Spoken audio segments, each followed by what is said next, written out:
I move that we call to order the Marshfield Conservation Commission's meeting of May 3rd, 2022. May I have a second? Second. All in favor? Aye. Aye. 600, great. Okay, I have a few things I want to say. As per the past 2 years, we are still under the emergency order, and we will be a hybrid meeting. In the event of a technological failure, we will continue here in this room, and anybody who wishes to access it later can see the tape. I want to touch on meeting protocol. We have, again, a very full agenda. So here are the modified Roberts rules we are acting under. 5 minutes uninterrupted for the applicant, 1 minute for the administrator, 10 minutes for commissioner discussion. This is a closed discussion period only between commissioners. When we take public comment, it is for new information only, and all comments from the public are addressed to either the chair or the hearing officer. There will be no crosstalk in the room. All right. With that, we have minutes. The minutes of the April 1st. 5th. Any additional edits, comments from any commissioners? Nope. In that case, I move that we approve the meetings of the April 5th. 5th meeting. Thank you. May I have a second? Second. All in favor? Aye. And that says edited. Okay. Sorry about that. I didn't get the other ones, Madam Chair, so we have to table that one. No, that's okay. Yeah, it's busy. Okay, we are on to business sessions. First off, the de minimis activity roll. Okay.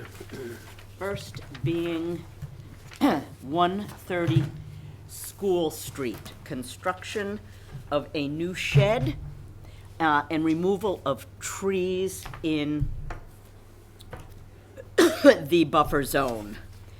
The trees are separate.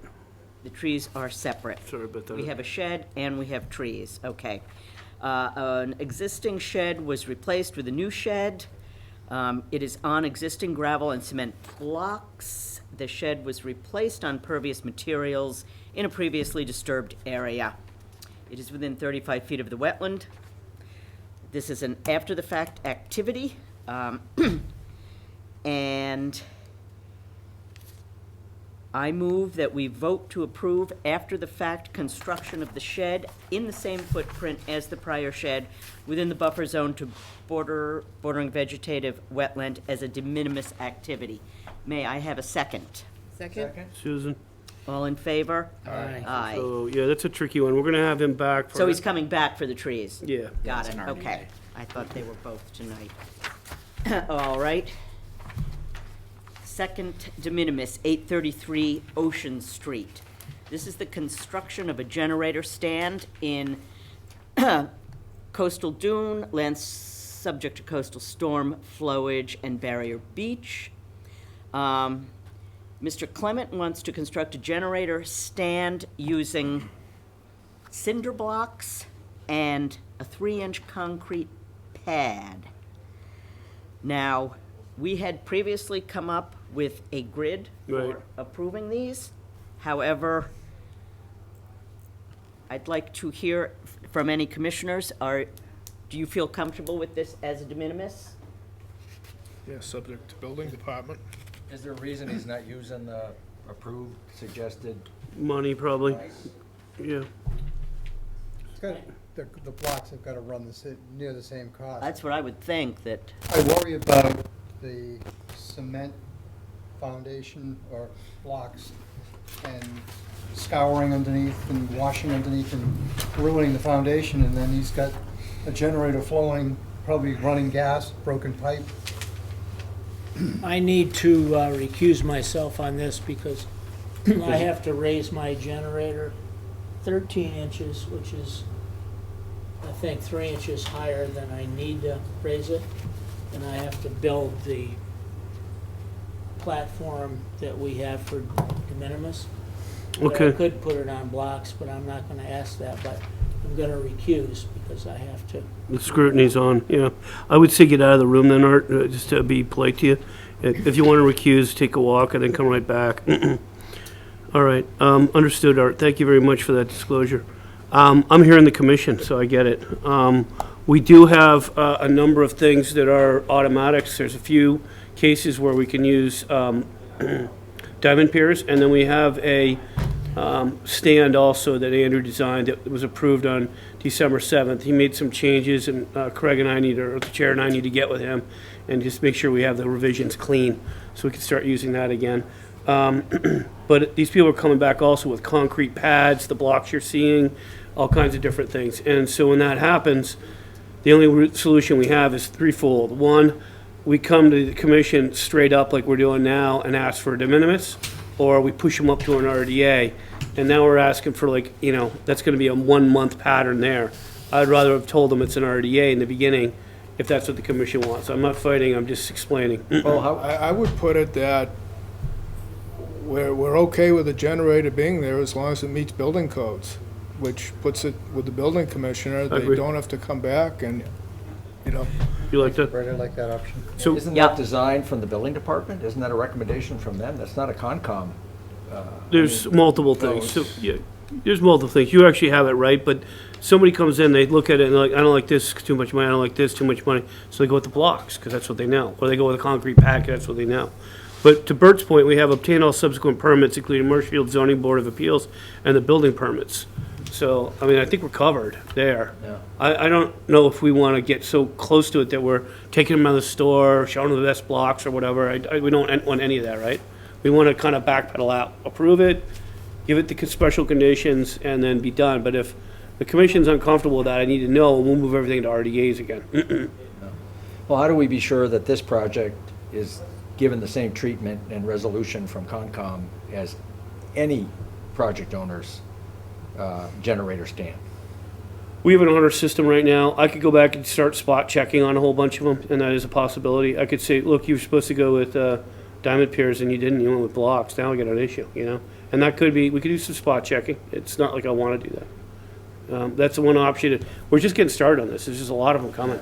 Yeah. Well, I think Bert's right. I mean, Yeah, I agree with Bert. I agree with and Bert. It's we can have ultimately follow-up up to when we the- talk about the CRS group, it's all along that line. Right. It's how many different entities should people have to deal with for a small project? Yeah, right. Right. I agree.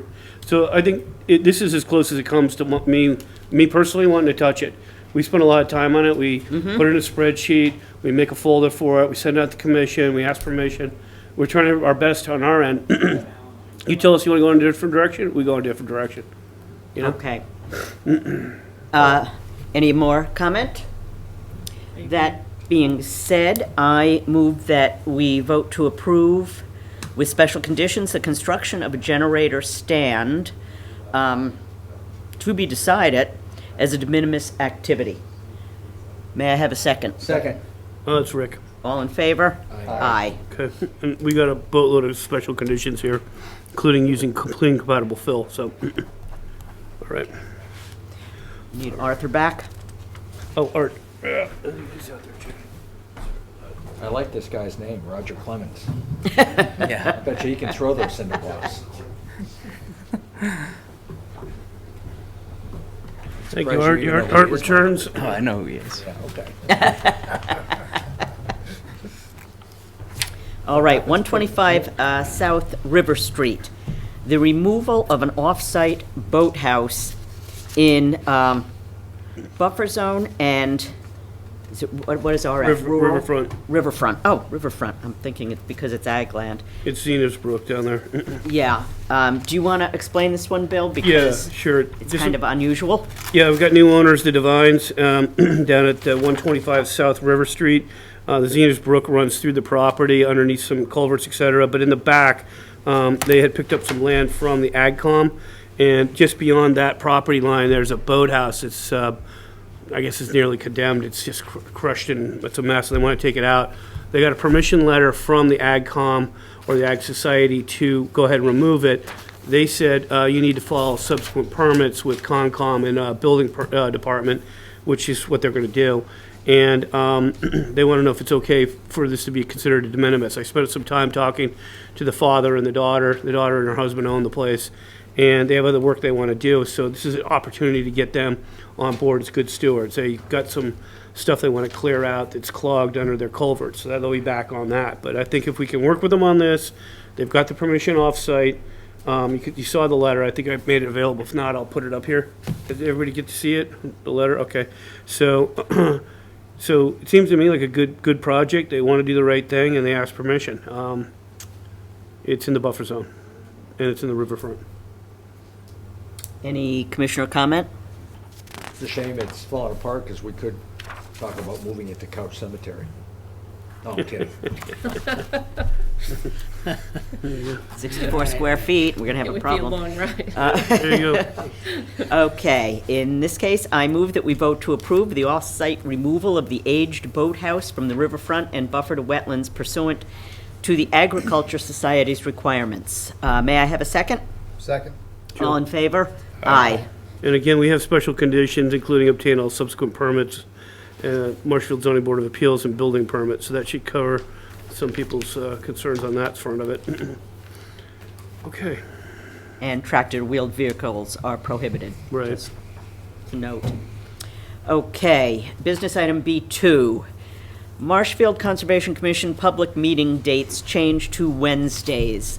We have learned that the Marshfield Mariner is merging with other local gatehouse media papers, and the current publication date of Wednesdays is being changed to Thursdays.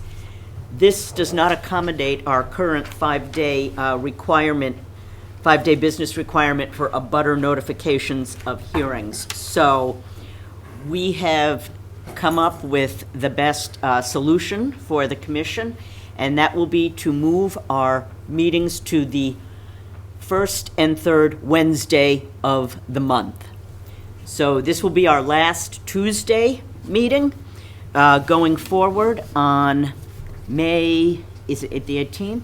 18th, correct. Will be a Wednesday meeting, and that will be how we hold the meetings going forward. So I move that we vote to approve revising the commission's public meetings to the first and third Wednesday. Well, first, let me just say, the alternative to our moving our meeting time would be amending the Chapter 301 regs, which, excuse me, 310 regs, which would be a very onerous process. So we are doing the next best thing. So I move that we vote to approve revising the commission's public meetings to the first and third Wednesday of each month, effective May 4th, 2022. May I have a second? Second. Art. All in favor? And there's a second And idea there's there. a second. I move that we vote to approve the commission's revised meeting and deadline schedule reflecting the first and third Wednesday of each month from July 1st through December 31st. May I have a second? Second. Okay, All Joe. in favor? Aye. Thank you so much. That really helps to have that straightened out. B3, Couch Beach enclosure for porta potties. Patrick McGonigal and Bill Grafton. Okay. Is Mr. McGonigal here? No, he has Tuesdays and Thursdays, so we'll have him on Wednesdays in the future. He does coaching of youth sports, so he can't make it. I've talked to him a few times. I could chalk on his behalf if you like. Go ahead. And So there's a small pad. I don't know who's been down there with me, but there's a small concrete pad. I don't know, maybe just a little bit bigger than this, around this table side, double. And it's for the purpose of resting a sanitary unit. There were some pipes down there, and they would just basically strap it in there, and that was how they did things. Of the pipes, there were 3. There's one left over. People are in a little rough. So Patrick told me, he said, look, you know what, I've been doing this for years. I don't want to leave you, but you got to do something better. So we started talking about that, and he wanted to come up with some kind of an enclosure idea. I mean, we could do this maze idea I've got in here or let that go. We could do something simple. It doesn't really matter, but imagine that one side you need to have a piece of equipment that goes in, lifts it, or vacs it out or whatever he's got to do, which is, you know, the mechanics of it. And the rest of it's just a little bit, to have a little bit of privacy. So if we were to put up like a maze, not a huge one, just a small thing, so you could walk in, have privacy, get in there, and then you could also access it from the back so it's easy to deal with. That would keep it, you know, give it some structure, make it clean. Nobody can go in there and knock it over and, you know, terrorize it. So it has been customary to take porta potties in there? They have been, yeah. And are they there temporarily, or? I don't know his routine exactly. I know that he was telling me, this is it, I'm not coming down anymore, and they have provided it in the past. The concrete pad has been placed in there, and he's had problems with it in the past. So if we want it down there, and this is the right person because he cares about the town, he's all in with the Cub Scouts, he's all in with the Boy Scouts, his kids have come up the system, he wants to help out in that area as well. This is the right guy to go with. I think we take his advice. And then we have a facility down there that provides us with, you know, some sanitary privacy when nature calls, you know? So it happens. So what are the choices again? This is. Well, there's nothing, well, here's your alternative, nothing. This is a hut around a porta potty?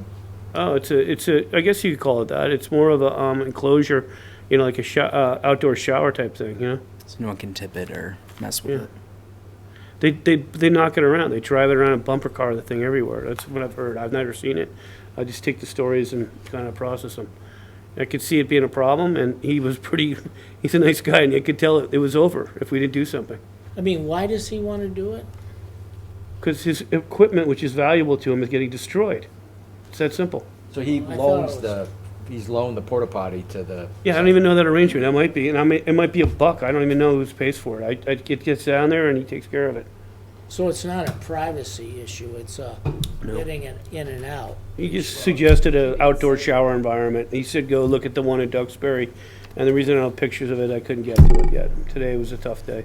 So he wants to put a structure around it to keep it from getting destroyed. Yeah, I don't think it's a heavy-duty structure, but it's just give it a little bit of, I don't know, like a little bit of support, I would say, from being abused. And then there's some respect, too, because if people are using it, then you have vigilance also. And you're like, hey, don't mess with that. What are you doing? This is ours. You know, leave it. So Why he's does it- basically talking about, I think, a fence or type arrangement. If that, we'll do whatever you commission wants. A chain link fence or a wood fence? I realize we're busy, but I'd like to understand the whole, you know, since we've taken over the Couch Beach property, you know, how does the permitting for camping work? I could tell you that. Who's camping there? I can tell you You that. know, We have you that. know, we don't need to do it right now, but, you know, I think as Concom, we should know that. Yeah, I'll tell you what, if you let me have one minute, I'll answer it. So Concom has taken over the permitting as of July 1 last year. Liz and Eric and I were handling all the processing of it. We let one party at a time go down there for the weekend. They might bump in other people that are kind of going down by boating or whatever, but it always worked out. We developed a nice key system. We reestablished the gate so that it was solid. Nobody cut the gate. We controlled access down there a lot. And then people came back and they're nice. They told us stories. Hey, yeah, people coming down. I go, really? Was that a problem? No, it all worked out. So we kind of learned a little bit about what was going on. So we have a whole system. We have a spreadsheet. We keep track of it. Mike will be part of that coming up. And people are already starting to come and want time down there. So that's that. As far as the bathroom thing goes, this has all been arranged in the past through the DPW. They were doing their part. I don't know if the gate was always as secure as it is now, but it's secure now. So I'm not saying Concom's better than DPW by any means, but there's some things that have been established by the DPW that we can take on, and one of them is Patrick McGonigal. And then there are other people too. There's people that go down and pick up the garbage that are part of DPW. So I don't want to ruin any of that. Let's keep those kind of lines going, and let's just take it to the next level. Patrick said, you know, we need to do something down there. It wasn't demanding. He said, I'll go right straight in the ground. I don't need a concrete pad or anything. But this is what I propose. I suggest this. And if it make him feel better and it's got some value to it, it's the guy's business, you know what I mean? If he's either giving it to us or whatever, I've never asked him those questions. Never. So, I'm sorry. Oh, no, I just had a quick Yeah, question. right. Where is it actually located? I was down All there. right, and yeah. You know how you go down and you go right to the fire pit? The main fire pit? right, you go straight off yeah, the path. if you, the first big path, it's sort of to your right and you'd miss it. Because you're looking Yeah, I at, you're didn't see looking it at out, all, it's okay. tiny, it's way down, and there's a tiny little gray pipe that comes up like this. I don't know, some people may have seen it, and it's right there behind, between two trees. And it's, you know, maybe one tree here and one tree there. Off Yeah, it's sort of in right. between. Somebody figured that part out. And we could start fresh, we could do whatever, but if the commission will let me work with them, I can get that rolling. Now, where the funds come from, I don't know, but I never worry about that too much because we always find the right people and we make stone soup and we always come through. It always comes through. It doesn't matter if you're in Norris or if you're here or what, it always comes through. So the porta potty is getting destroyed? Yeah, it's getting wrecked. So if let's say there's your business and you go to put someone down there, Goodwill, next thing you know, you got, it's all over the place. You gotta clean it up and the thing is destroyed. Question, I guess, is why is it getting destroyed? Well, there's derelicts that wanna have fun and they bang the thing around with their cars and they use it like a bumper car. That's what I was told happens.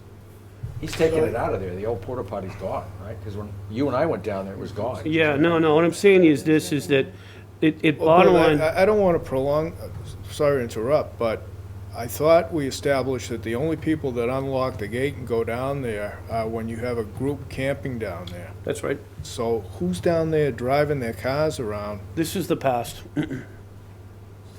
So, may I kind of summarize what I think I hear, because we're going around in a circle a bit. I think that the McGonigal's are asking for a little bit of protection for it. Bill has put in a system that should address that, except for people who come up by boat. But we do have a request from the guy who provides the service to put a little bit of protection around the porta potties. Probably, if I may add my point and then I'll go away, probably is a nice thing to kind of put it up there, give him some support, recognize that we appreciate his effort as well. It doesn't look like it's a lot of money and it's not a big structure. Yeah, I'll bring a design to you. I won't do anything without, but I just want to get the clearance to go deal with it. I haven't seen the Duxbury thing. It might be classy, it might be a pain in the neck. And I might find a builder that says, no, Bill, no. They have a gift shop, You know? the Duxbury one. There you go. But I think the key thing is you get a lot of goodwill out of some of these people. It's not just the porta potty thing. He's also got the scouts and all that. We need that. We need that vigilance. We need that presence. So there's a whole rotation that comes out of these projects. So, if you just let me work with Patrick and maybe a commissioner or two, I'll get that done, Yeah, it seems like if we're going to support the idea of having a porta potty, and this fellow's doing this work for us, then we should try and accommodate what he needs to do. So I think the fundamental issue is, do we want to support a porta potty or not? And if we do, then I think this is a reasonable thing to do. I'd make a motion to support an enclosure, come back with a plan, Bill, and show it to us. Right, I second that. Okay, I got it. All in favor? Aye. Aye. Okay, thank you so much. We'll get that going for you. Not a bad thing to screen the porta potty too. It's not a beautiful object sitting on Couch Well Beach. put. I didn't think about that, but Paint it that's green. true. Yeah. Paint it black. Okay, B4, policy and permit guide for utility lines and resource areas in previously disturbed environments. All right, I'm coming. So, you have been working on this, Bill, Yeah, previously all right, with- so let me, see if let me see if I can do my magic like I once was able to do. Bear with me. I had it in the Google Drive, okay? And there it is, trying to hide from me. My drive. Marshfield. This thing right here. Business items, this is B3. Policy and B4, procedure- B4. Okay, so, let me get that guy opened. Can't, access denied, how's that for fun? Okay, we're back, one more. I have a Word file, so it's not gonna overcome me. All right, there you go. Setting up, it's configuring. Don't know why it must do this every time to torture me. Configuring, come on, I know, I hate this. All right. PDF wouldn't open, there we go. So, the concept was that one of the other items that started to come up, and I could see it being a possibility, and it's very similar to what we've done in the past, is the utility lines. When we had Columbia Gas doing a lot of work, we came up with a hybrid structure for doing permits in the streets. They would provide us with like a NOI based approach. And long story short, they would give us a full wetland delineation, a full report, and they give it to me, and I would have to go out and basically show that, review it as if it was, it's not opening, great. Okay, that's wonderful. And I would have to go review it as if I would anything else, and come up with a solution. So today's my day, I suppose, for technology. That's not good. All right, so how about now? Are you opened? No, you didn't open. Darn it. Okay, to join the meeting. Let's just forget it. I'm embarrassed. I can't get this stupid thing to open, and I have it right here in front of me. It refuses to open. Right. Okay, one more time on this guy. Open. Don't we have an exemption in the 505s for public For utilities? public utilities. You don't, because it's a structure. It's part of your structure definition, pipeline utilities. I can't get it to open. Basically, it's right here on page 5. Why don't we go there? Underground utility service lines are approved as a de minimis activity if the work activity involves minor residential, commercial utility lines from the street trunk. So, let's say we're in Bluefish Cove, let's say we're over in Ridge Road, somebody wants to put a new line in. Do I have to do a de minimis, get permission and all the stuff? Do I need to do does Mike have to get an RDA? Do we look at an NOI? So those are the things we're bumping into. And so technically you're in Riverfront, technically you're in land subject to coastal storm flowage on Ridge Road, for example, and you might be in the setback to, salt marsh or something. And these things are going to start happening all over the place. The lines are going to get modernized, the town's growing, and there's more uses. Like, for example, right now, it's generators. So what we're seeing is when the generator comes along, we're also picking up a gas permit and an electrical permit. That's kind of what drives it. It's not so much that structure as those lines, but the lines themselves might change out too later on. So the thought was that would work, maybe is a possibility. Additionally, the property would be previously developed, so not a new property. We wouldn't have a new property. And then the resource area is land subject to coastal storm flowage, or the resource area is land subject to coastal storm flowage and riverfront, and buffer zone, whatever it would be to barrier beach or coastal dune. So those resource areas. So sort of a combination. So it's really finite what it could fit. This would allow Mike and I, if we got a pipeline, like, Bill, I got a pipeline, I can't believe we got 25 hits today at the building department. We'll have to go through the 2-week process. We'd have to get the permissions. We have to wait till the next meeting and go. Or if we can get more of these to be policy driven, these seem benign, then we would be able to take care of it ourselves and turn it around in a matter of days or hours or minutes sometimes. Make the Conservation Commission also look like they're stepping up to try to give a little relief.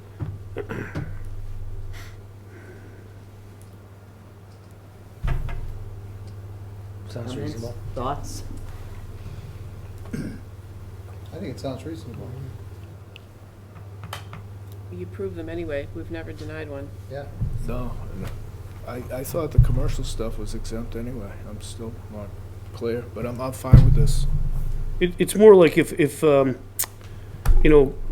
place comes up and they want to put a gas line in, technically they should get a permit from us. They should get one also from, the building department as well, if it's in our jurisdiction.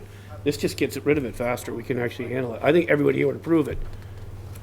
We don't want to be too Yeah, as picayune, you know what I mean? Susan said, we never have Never turned denied one. one down thus far. People need their utilities. Okay, So if no one is objecting, thank you. I move to approve minor residential or commercial utility lines installed on developed properties in land subject to coastal storm flowage or land subject to coastal storm flowage and riverfront, barrier beach, coastal dune, and buffer zone as an approved de minimis activity to be added to the policy and procedure guide. May I have a second? Second. That's Joe. All in favor? Aye. Thank you very, very much. That's going to help out. We're going to eventually have an onslaught, so that's great.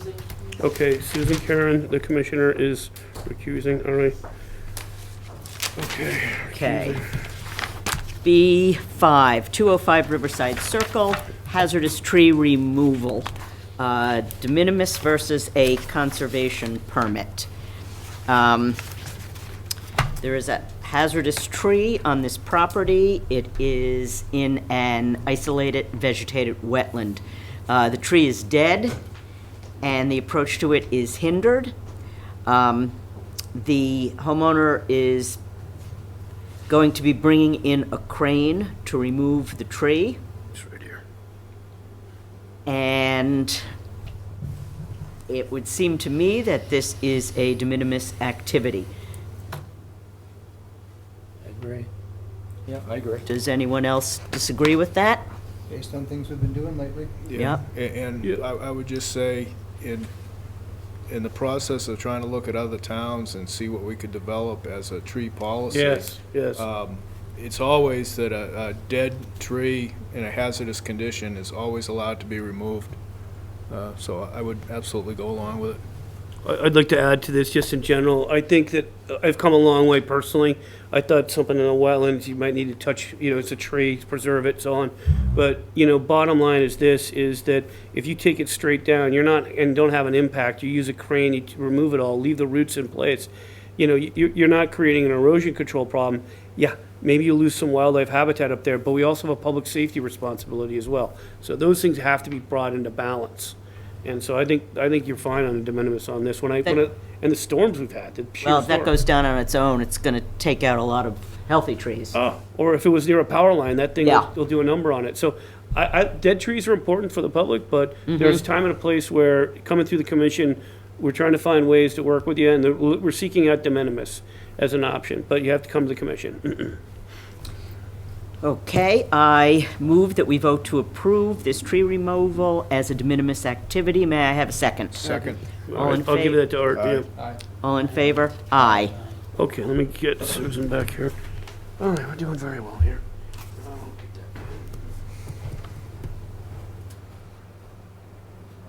Where's our audience today? Where's who? Oh, That tree down. get them all away. Nobody's coming in here again. Alrighty, That bit off. okay. All right. CRS Committee Conservation Liaison Discussion.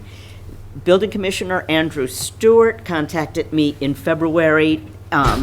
He is putting together a committee.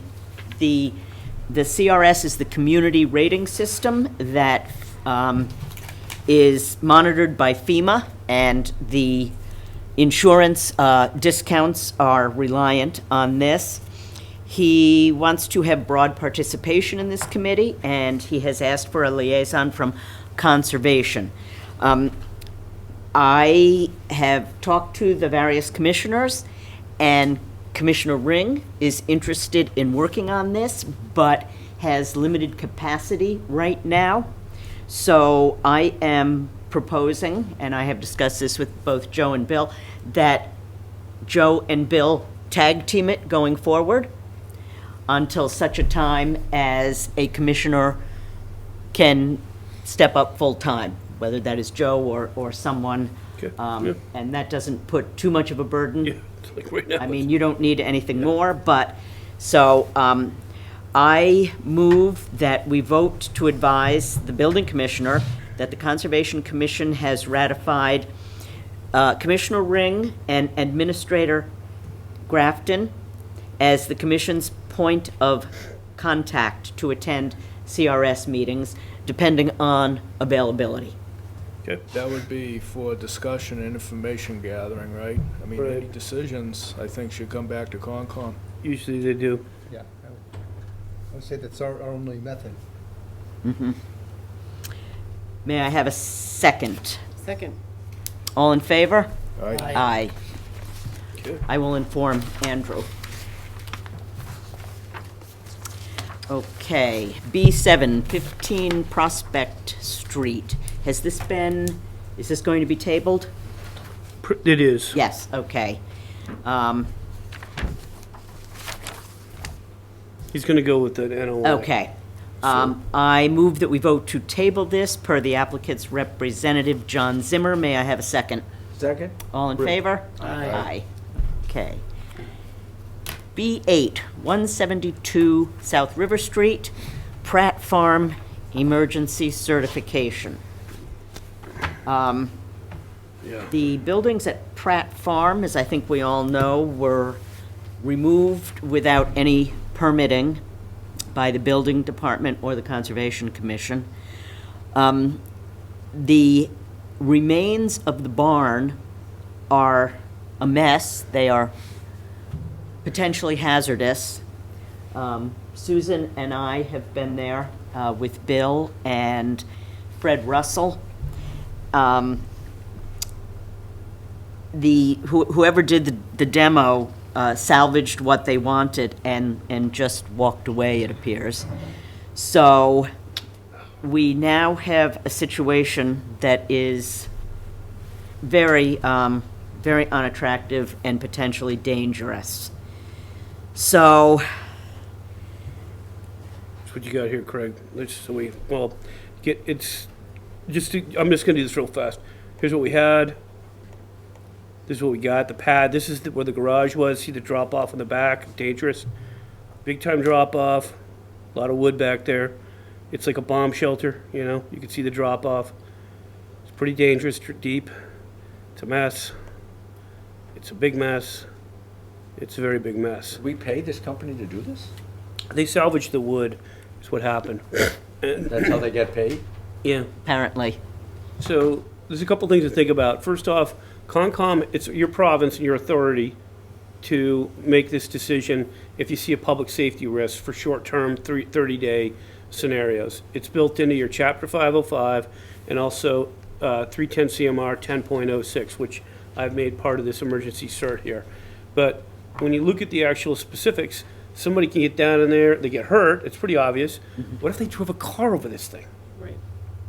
There's no gates. So I think we have to think the potential, it needs to be dealt with. And so we have to have a permit. Susan and I have talked about that. Craig, you and I have talked about it. Right back there, behind those stones across the way is an isolated vegetated wetland. Down to the very end over there is Zena's Brook with a 200-foot riverfront. We have buku wetlands. We need help getting that delineated. And the idea was to bond with the facilities department and also with open space and see if we could collectively get all things done. They really have to get this cleaned up. This is an emergency. This has been hanging around. And so allowing them to do this under an emergency would probably be the quickest way we could do it under Concom. And I think it is dangerous. You know, personally, I do. However, I want everybody to remember who's involved that it's a team effort to get the whole thing done, big picture. So I'm asking that maybe we have a notice of intent within 4 months. That means a full delineation, et cetera.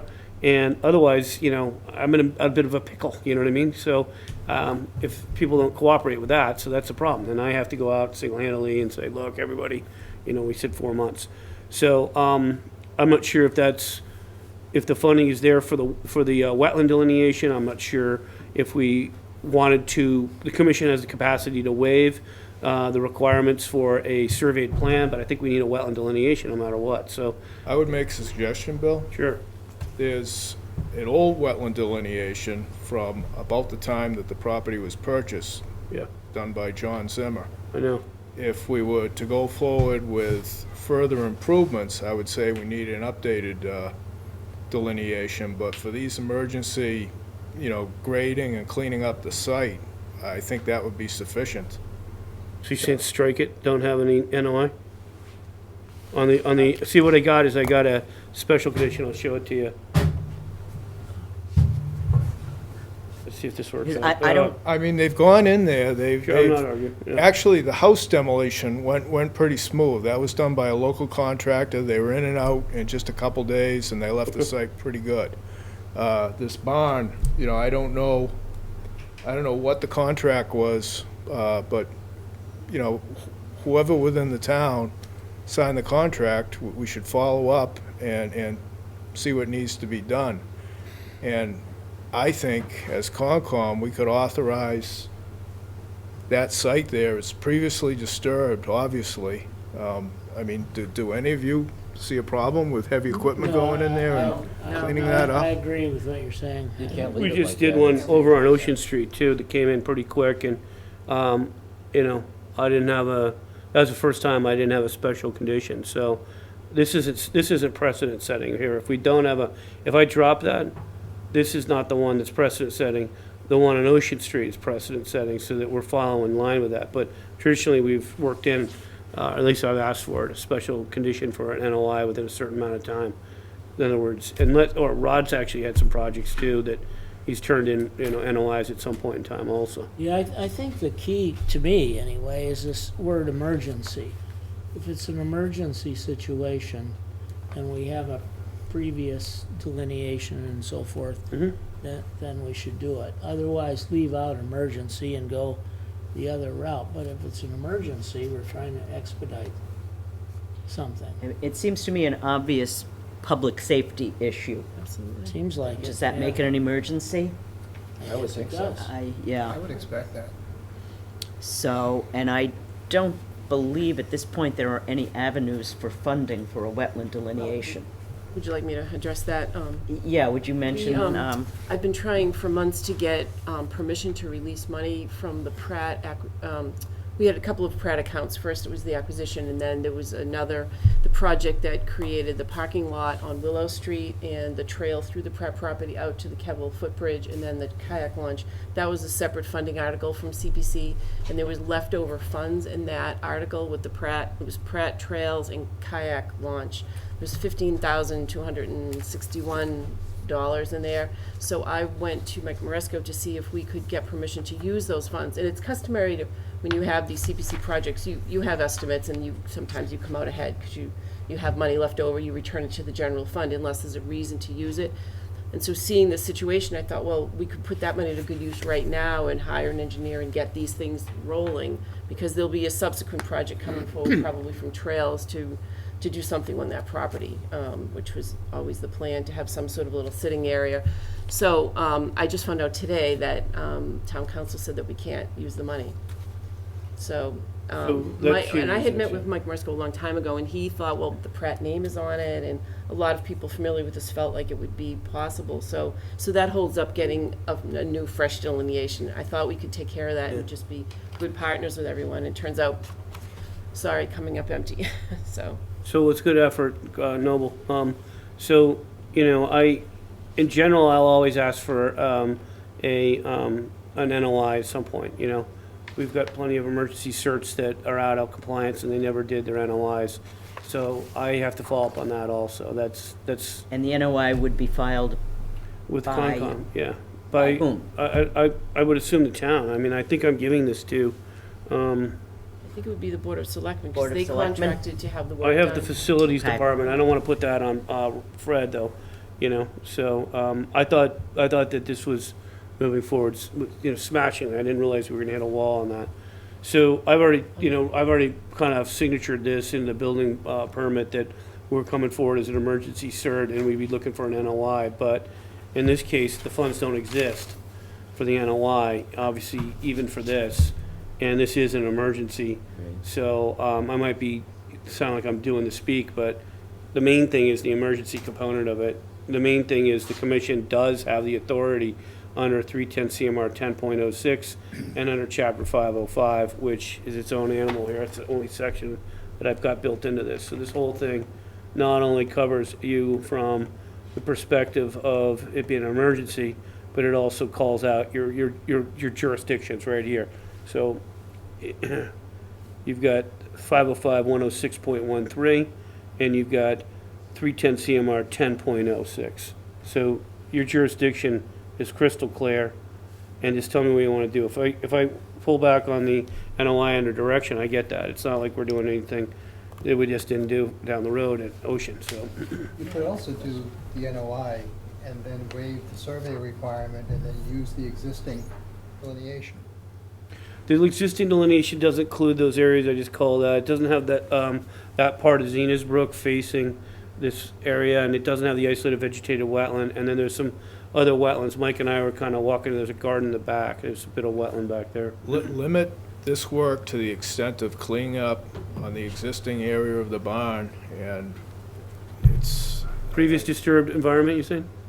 yeah, I mean, What do limit you it call, to well, that was, Limited to that, and, 'cause the foundation of the barn, where all this damage is. okay. The house is actually, I mean, excuse me, Susan. Oh, I'm sorry. We probably want to do some planting or something later, but where the house was is pretty stabilized. That's It's not a very stable, problem. that's not, yeah. Except that the Japanese knotweed and Phragmites are already coming up. Well, there and everywhere else in town. It's Look at gonna But be- if we Summer could Street. get ahead of it a little We're bit, gonna it have a would be a huge mess good over thing. there now Yeah. with this delay. I think probably going forward, just on these If properties. you want to include that, that's fine. Can I ask you a question? Sure, Bill? yeah. Would Fred Russell put something in writing too to support this, since he was quite concerned about Yeah, when we were there, the they- dangers. Probably, there. I mean, And that would just help for the file that. you Yeah, I mean, just- I've actually spoken to him, we're on the record as doing that, that put through an extra step, but I probably would, I Well, can't that's up commit. to you, I just was wondering. Your authority is crystal clear, I'm putting it into the actual thing, so anybody's to challenge whether or not you had that, they would lose, because you have it, all right? You have You don't the, need it, that's fine, I was just asking. yeah, no, I'm just saying, I think Fred's already supported, he talked to the four of us, and we all It agreed, was quite clear. yeah, he was crystal clear that he thought it was an issue, I think I showed the pictures, it's crystal clear. If somebody goes off that, drinking one night, or they drive in there and the lights aren't working, they're gonna have a problem if they go over there. So this reg says that we also need to specify what agency is going to perform the work. Yeah, we have that. You have that? I have the town of Marshfield contractors, and then I have the facilities director. The facilities department is what I've got here, right on the first page. Okay, It's right up here. Town of Marshfield contractors will perform the work, okay. and then we have the facilities department here. And then if I take out the NOI, because circumstances have changed, this would have been a good thing, but obviously that's that. The main thing is to deal with the emergency. Right. I'm not trying to burden it, but it will dilute the capacity to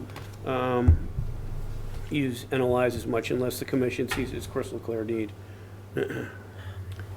Okay, I can do that. Everybody good? All good? So I move that we vote to approve an emergency certification with special conditions, including submittal of an after-the-fact, nope. Did I mess something up? Yeah. No, we're still going to ask for the NOI within 4 months, yeah. No, we're gonna get that, including, so you strike that, including submittal of an after the fact within 4 months of the expiration of this. And, okay. All right, so then what you kill is including all the way to the word "and" right before "only," so. Go. Yep. I move that we vote to approve an emergency certification with special conditions and only perform sufficient to abate the emergency and direct the Conservation Administrator to finalize and issue the emergency certification to abate the public safety risk posed by the incomplete demolition at 172 South River Road, Street. May I have a second? Second. All in favor? Aye. Aye. All right, so I gotta fix that page. So, fix page 2.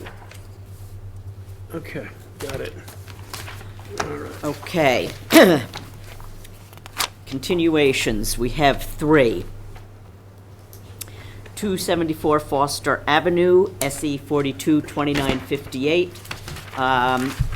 The applicant's representative has requested a continuation to the August 17th meeting, which will now be the August 18th meeting. Is that correct? Yes. That was requested in writing on April 26th.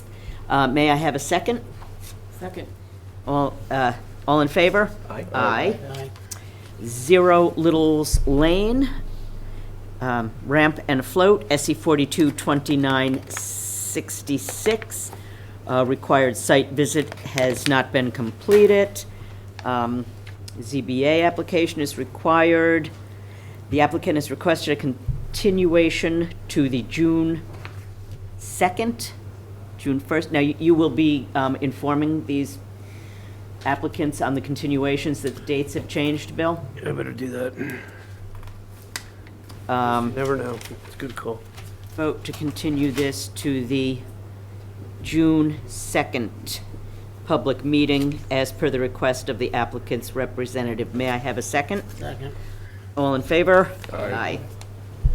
And 76 Carolyn Circle, SE 4229 50, the applicant's rep has requested a continuation to the May 17th, now 18th meeting.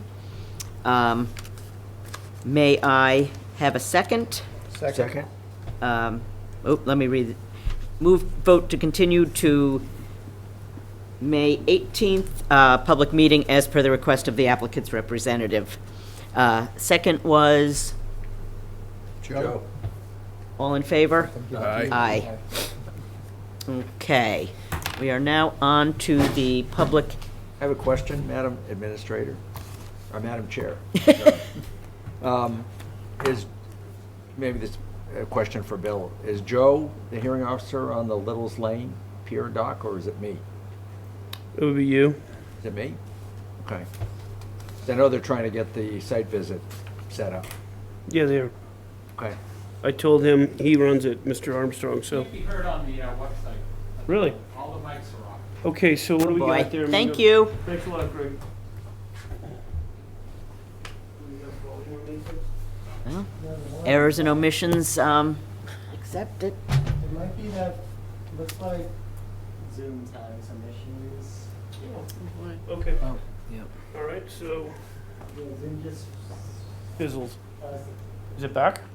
yeah, it's not that, there's a pop-up that says your internet connection. It says is we're- unstable. It says we're muted at the bottom. Yeah, is that right? Yeah, like it was unmuted before, but I think it muted this up when it crashed. Yeah, there's a pop-up that says your internet connection's unstable. Okay, very good. Are we back? All right, can everybody hear us? Greg, can you hear us? Greg Guillemond? Greg Guillemond? It's not good. Yep, I can hear you, Bill. Okay, so that's working. We think we figured it out. There's a little button we need to press. Thank you for pointing that out. It's always a little button. Little buttons are crazy. All right, we are on to the public hearings. The first is 0 Constellation Road. I will read the legal ad. In compliance with the regulations of Massachusetts General Laws, Chapter 131, Section 40, the Wetlands Protection Act, and Code of the Town of Marshfield, Chapter 294, Wetlands Protection, a public hearing will be held by the Marshfield Conservation Commission on Tuesday, May 3rd, 2022, to consider the after-the-fact request for determination of applicability filed by Bill Evans, and the hearing officer is Commissioner Karen. Bill, I'm assuming the administrative Yeah, requirements are all complete? yep, they are. So this is an after-the-fact RDA for clearing, grading, and removal of native vegetation, including beach grass and a 4-foot sapling on a vacant, undeveloped lot. It's in land subject to coastal storm flowage, AO3 flood zone, and coastal dune. This coastal dune was confirmed by soil sampling in 2008 as part of a court case involving the denial of a building permit for a single-family home construction on this undeveloped lot. LEC Environmental, as part of a third-party review, confirmed this as coastal dune. So, is the applicant here? I don't see, is Mr. Evans here? Anybody representing him online? See that? So, Bill, would you like to, Yeah, I'll give a Give he might not have gotten it, he has to actually be here, but I think he's aware of these issues. yeah, I got a complaint, and I went down with Mike, and we reviewed it. He was working in his backhoe, and we called him out, and we said, this is cease and desist, you can't be doing this without a permit. At the time, it was looking like it was an AO3, but it's actually coastal dune, based upon soil survey from the past. So, he was cooperative. I told him he needed to meet me that day, and he went down, and he met me that day. We had additional information, we shared it with him. I said, look, you've got a court case, that basically upholds this as a dune. You can't do anything with this. Well, what do I have to do? I said, you need to do an after-the-fact permit with us, and you need to start restoring it immediately. So he's just mildly gotten to it, thank God. He hasn't really pushed it around dramatically. And luckily, a lot of the vegetation was grass that can reestablish itself. You have Pennsylvania sedge in there, and you've got beach grass and so on. So now we have an opportunity to work with him and get it to be restored with native plantings. And it would have been better if he was here and he could hear from the commission. This is obviously a serious undertaking, and we want to make sure that He A, knows he can't work on the property, and B, he knows he's got responsibilities to do the plantings. Thank you, Bill. Bless you. Bless you, Greg. Is it- All right, you all right? Yes. Okay. So, Was this the homeowner himself when the, Yeah, And the he's a machine? neighbor. He in the dirt around? yeah, he lives next door. Yeah. So. so the applicant is not here, Mr. Evans is not online. Okay, so, do commissioner comments on this? Anybody? No? So, seeing anybody, nobody from the public is here, so I would say, seeing that, what I would like to do is make a motion to issue a positive 5 for the bylaw and a negative number 2 with special conditions, basically revolving around restoring the site to its previous condition and revegetate. Bill, would you Yeah. like to read them, or would you like me Yeah, I'm just going to read them or- because this is Okay. important. Ensure best management practices are followed. Before commencing the work, obtain all pertinent permits. Restore the area to pre-disturbed conditions. Plant sufficient native coastal vegetation to achieve 100% recovery within 12 months. Utilize jute netting to reduce erosion and stabilize the site, ensuring vegetation propagation, success, and vitality. Prepare reports of the vegetation success, including photo documentation every 90 days, starting July 1, 2022, followed by October 1, 2022, followed by January 1, 2023, followed by April 1, 2023, closing out on July 1, 2023, if 100% successful plant growth has been achieved.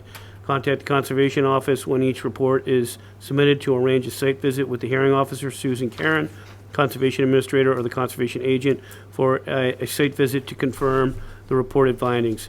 Install jute netting and erosion control to protect the resource area prior to starting the work, and remove it after the site has been stabilized. Erosion control. See the Conservation Administrator or Agent for guidance on conservation permits for work beyond approved activities. May I have a second? Second. All in favor? Aye. Aye. Thank you. Okay. Okay.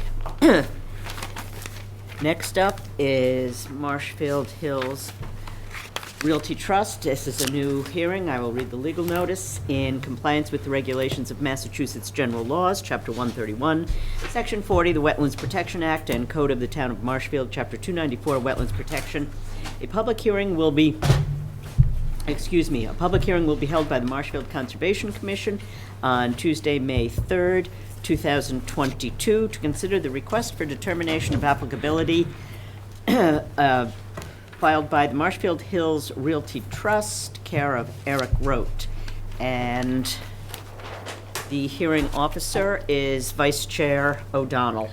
Okay, and to confirm, Bill, taxes and fees are paid? Yes. Okay, I see Greg Morse. The floor is yours, although one point, we have both an RDA and an NOI. Is there a reason for that to be? Yes, there is. Okay, do you want to go into it now, or? Sure, the short answer is the work that we're proposing under the RDA, we feel meets all the criteria for a negative determination. It's primarily just repaving of an existing parking area.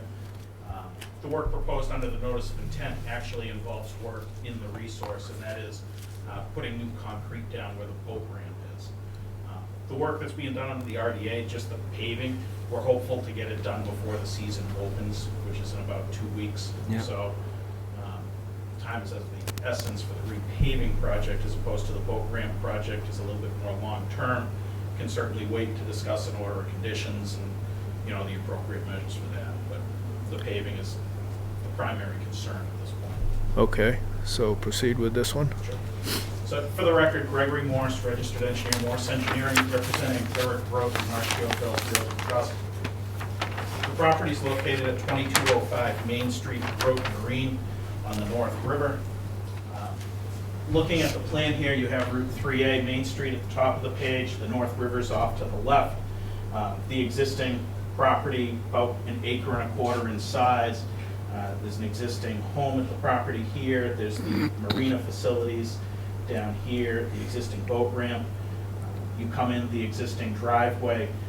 This is a paved driveway coming in off of 3A that comes down to the boat ramp, and then at the end of the pavement, it transitions into a gravel driveway. So what we're proposing, looking at the resource areas, the resources being the North River, as a perennial river, has a 200-foot riverfront area, which is this line. So you'll see that almost the entire property is within that 200-foot riverfront area. We also have depicted in blue the top of the bank associated with the river, and then the FEMA flood zone, which is at elevation 15 at this location here. So the work under the RDA is resurfacing of the existing driveway. So we would start at the top of the driveway here, and as you come down the driveway, there are a couple of potholes along the edges that would get filled in, and then as you get closer to the bottom of the driveway, a lot of the driveway is kind of spider cracked and really broken up, so that would all be resurfaced.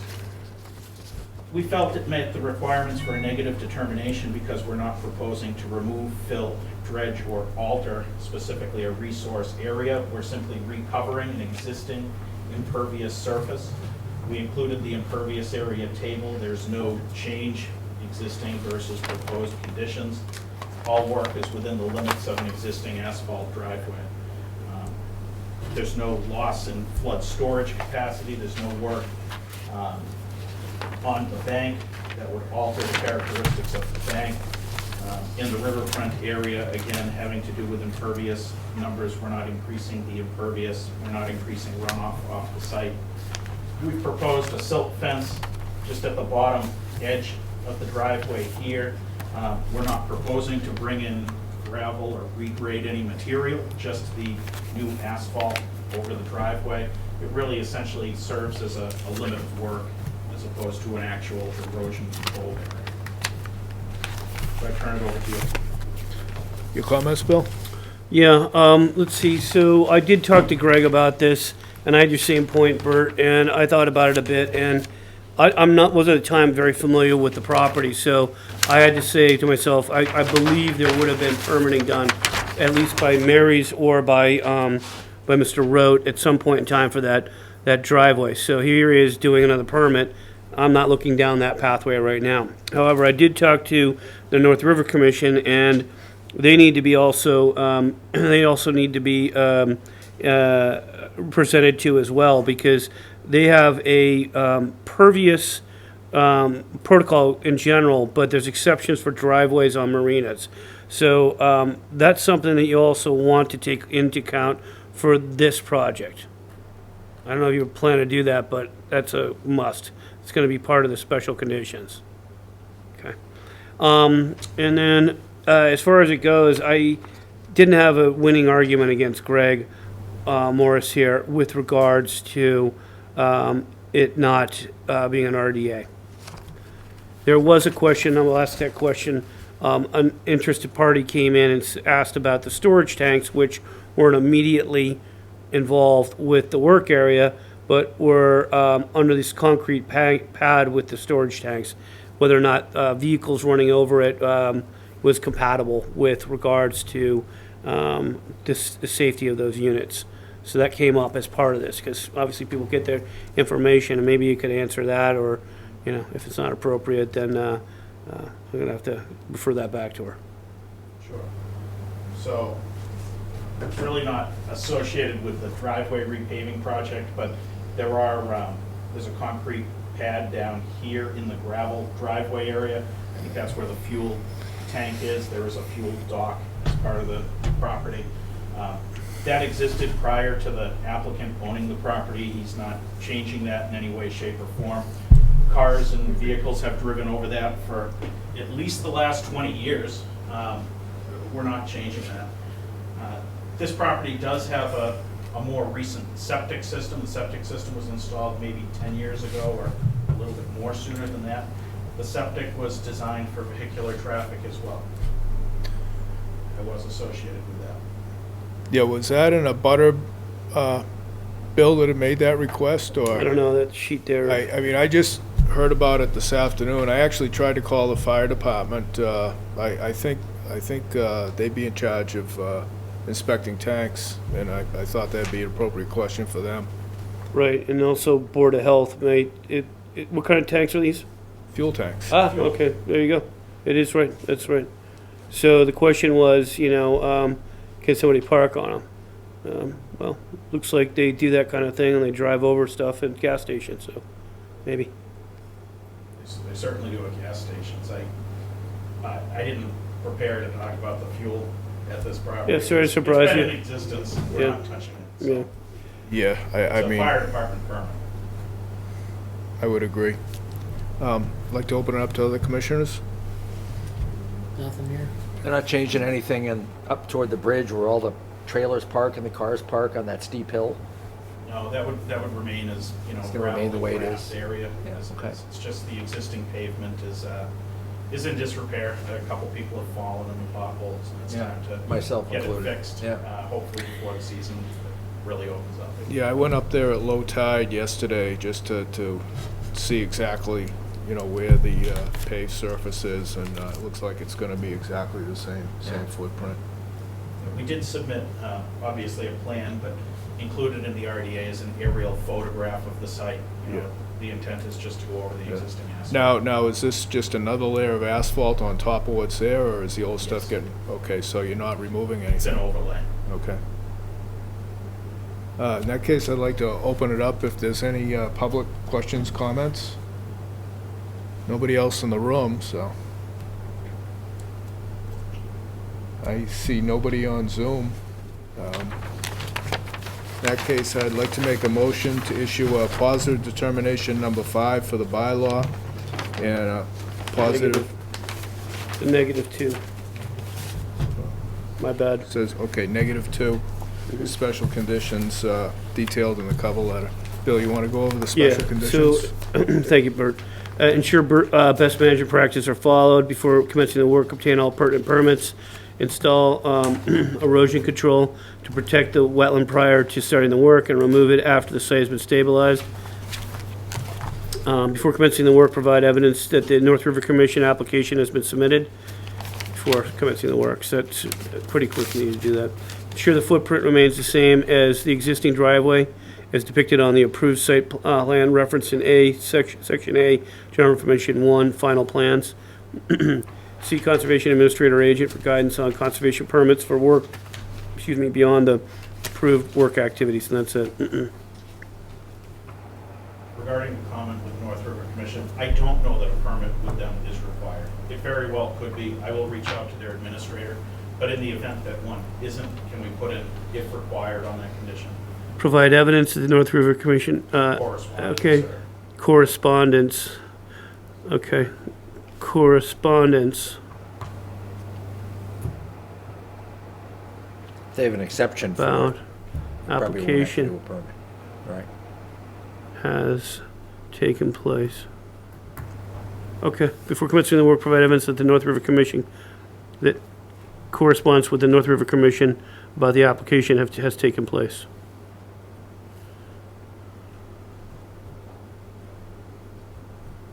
Okay, So those are the conditions. Did I have a second? Second? All in favor? Aye. Thank you. Okay. Don't go anywhere. That's number one. Number two, I will read the legal notice.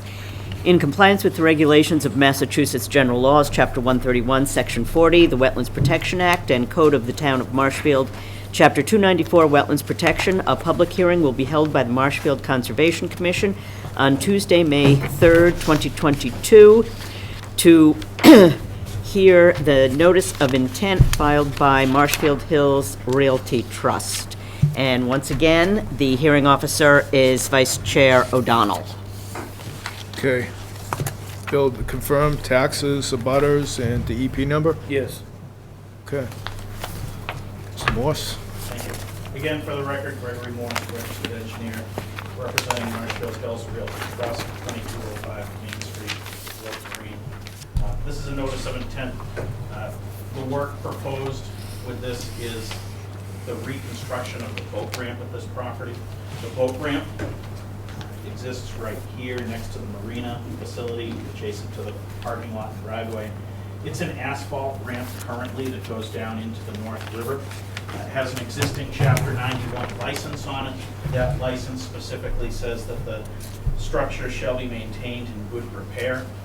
It has fallen into disrepair. The asphalt is breaking up on that. There are potholes on the asphalt surface for the boat ramp.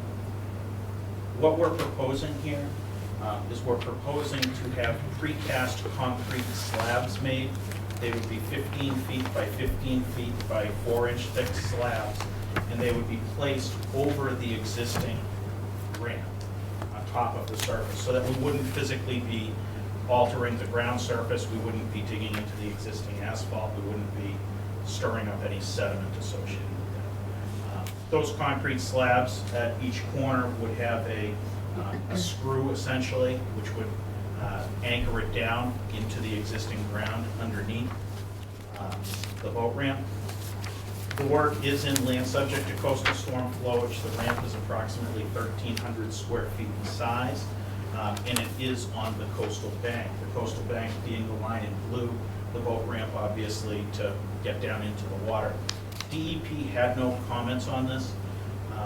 We're hopeful that you could issue an order of conditions. Then we would be applying to the Waterways Department of DEP to determine whether a revised Chapter 91 license is required, or if this falls into the maintenance category, resurfacing. Okay, Bill, your comments? Okay, so, this one made me look a little deeper, Greg. So, first off, this property, since Mr. Rhodes taken over, has got 3 other permits. One of them has got has recorded orders and conditions and have never gotten a certificate of compliance, and the other 2 have never been recorded. Okay, so out of 3, only 1 got recorded. So that's that. What were those projects, Bill? Okay, so there was one for the Sunshine Realty for a septic system, and that one never got a certificate of compliance. And it looks like it had led to an after the fact, I believe, from what my intelligence tells me, for additional work was being performed, including a patio, walkway, and drainage structures. And so an after the fact NOI was submitted to cover those. And again, that didn't get recorded. Most recently, there's an NOI that was filed for ADA accessible bathrooms and drainage as well as a seasonal tent. And the orders of conditions were never recorded. Now, in this case, I think we checked off the box, Greg, for the DMF. Am I right? Yes. I don't see the DMF letter. I didn't catch that. Did they? Haven't received it yet. Okay, so that's a commenting agency that has not responded yet, and they may have. They will give them an opportunity, I think. And then the North River Commission obviously would be interested in talking about this as well. So until you talk to the full commission up there, you're actually not going to know whether or not you don't need a permit or you do need a permit. The building commissioner also said the boat ramp's located in AE 15 SFHA, so please submit any pertinent decisions and plans regarding development activity or alteration of topography to the floodplain administrator. I'm imagining that would be on you guys. So then you had a bit of a riverfront analysis here, but I didn't see the riverfront analysis. Did I miss it? So, an alternatives analysis or riverfront impervious areas? A riverfront analysis is what it said. There's a reference to that somewhere in your narrative. And so I couldn't find it. Okay, I can get you a copy of that. So I talked to you guys about the site plan. It had been, based upon old elevations that I guess you'd captured from some of the referenced parties in the general conditions. Like Cavanaro, there's a 1990 plan also referenced here. They're older.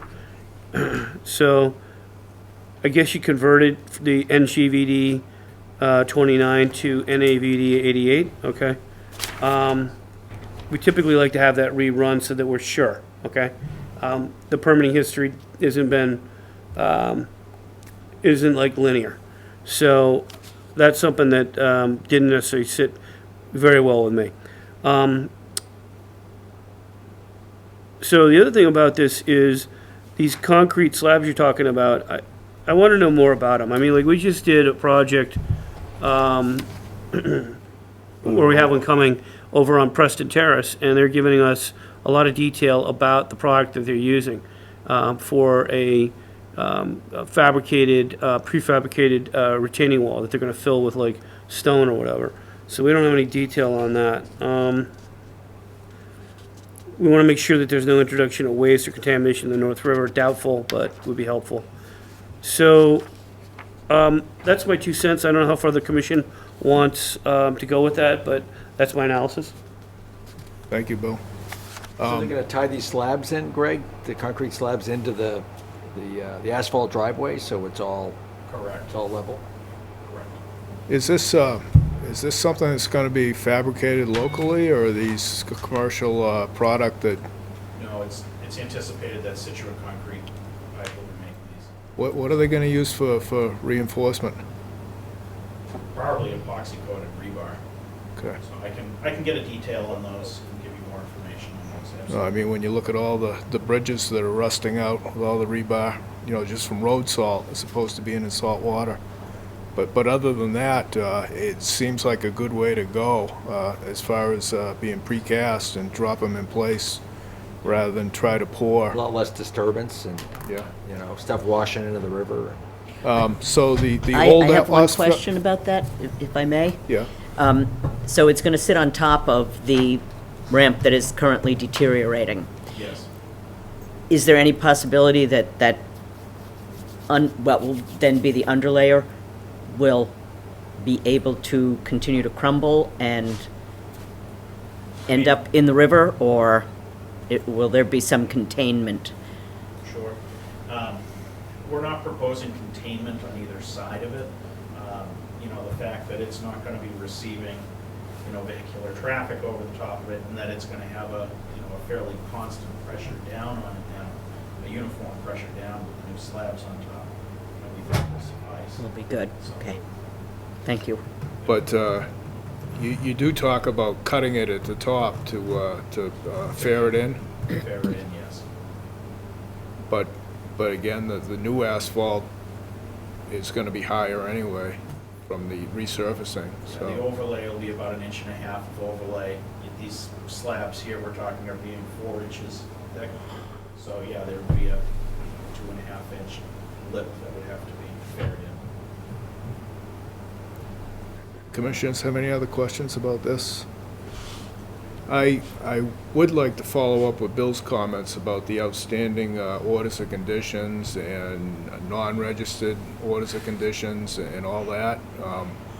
I think, this is, the marina is the main purpose for that property being in existence, so I don't want to hold up anything to move forward with that. But the rest of this, I don't want to link it, but now that we've seen some of the things that are there, I think it's time to get it into compliance. Understood. Would that be the right way to put it? Other commissioners agree? Yeah, I was involved in, I think, each of those 3 previous orders, so. Great, we got consistency. I know that those projects have all been substantially completed at this point in time, so I can work on getting together some certificates and find out why they weren't necessarily recorded. I will work on cleaning that up. If you need a true attest, we'll give it to you. Great, thank you. But you also have the Mass DMF, Bert, and I didn't know if Yeah. there's any other showstoppers there. But usually So, we don't close. do we have to continue pending DMF and, Yeah. yeah. It'd be nice also to get, some North River Commission feedback on this. You do have time. I was gonna make it one of the special conditions anyways, if the commission would allow it. So you can do the driveway, but you'll have to continue on the slabs. Yeah. And that's excellent that we can move forward with the driveway piece. And, if we could continue this hearing out, say, a month, Yeah, I will work on this laundry list Yeah. here and come back to you. okay. Okay. At this point, I'd like to open it up to public comment. nobody else in the room, is there anybody on Zoom that wishes to comment on this hearing?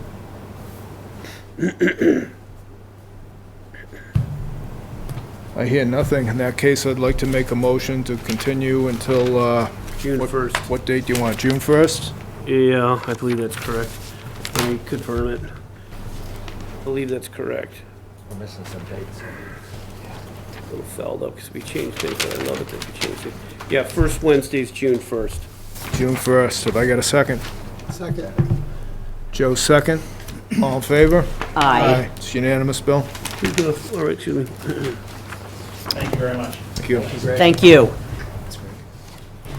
Okay, next up, 155 Bay Avenue. This is a new hearing. I will read the legal ad.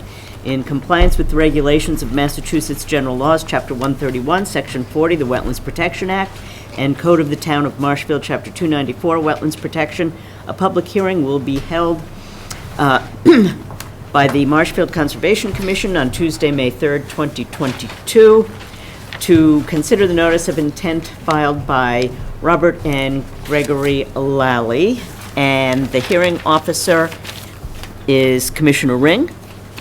Thank you. So, Bill, I believe that we have all of the necessary administrative tasks? Yeah, he just closed out the butters. That was the only missing item. He's got his DEP number and the taxes were fine. They fixed that. So this is a rather unusual project that is in, I think, just about all of our resource areas. And it's a two-phase project of putting in a dock swim platform, probably more appropriately called a swim platform rather than a dock, and an extension of the deck. And Rick Savant is here to give us an overview of this project.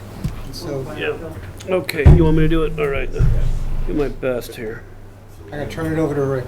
Thank you, Joe. Turn it Thank over to me, man. It's his first fall. Rick Savant with Sedleck and Taylor. And you said, Joe, yes, it is kind of a unique project. I consider it more of a water access project than anything else. It is a two-phase project. We have a proposed deck,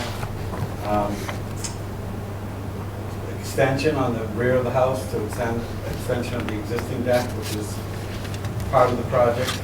And then we have a kayak and a swim platform, as it's labeled on the plan, more of an access point. But so, like you say, Joe, we've got it all covered here. The site is in the buffer zone of the salt marsh.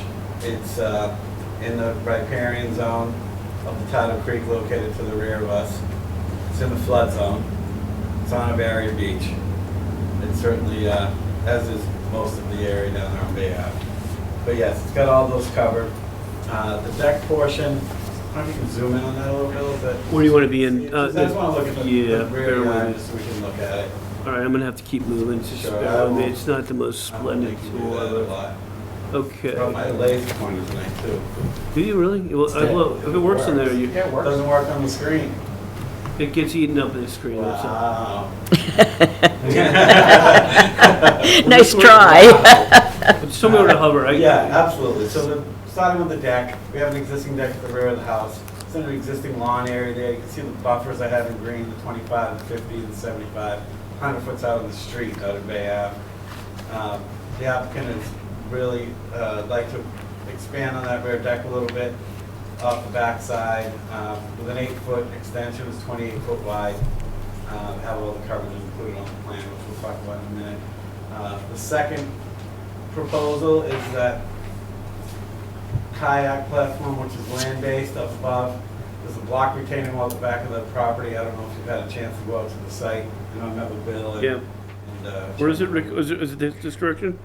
Where is it exactly? Block Right wall. there. Okay, Yeah, I'm sorry, yeah. Just in front of the kayak platform, there's a block wall that's in place there. Right. What we're hoping to do is have this kayak platform and give us some access to the water for swimming and kayak usage. I believe that It is more of a water access project to get down there. There's quite a drop off that wall to get down to the marsh. And they will have a ladder. There's a profile on the plan that shows a little ladder section that will go down to the water. As you know, this area on low tide, there isn't any water. And on high tide, there's about 3 feet of water-ish. So it's only useful during the high tide cycle where you can swim. It's for the kids. The kids use it now.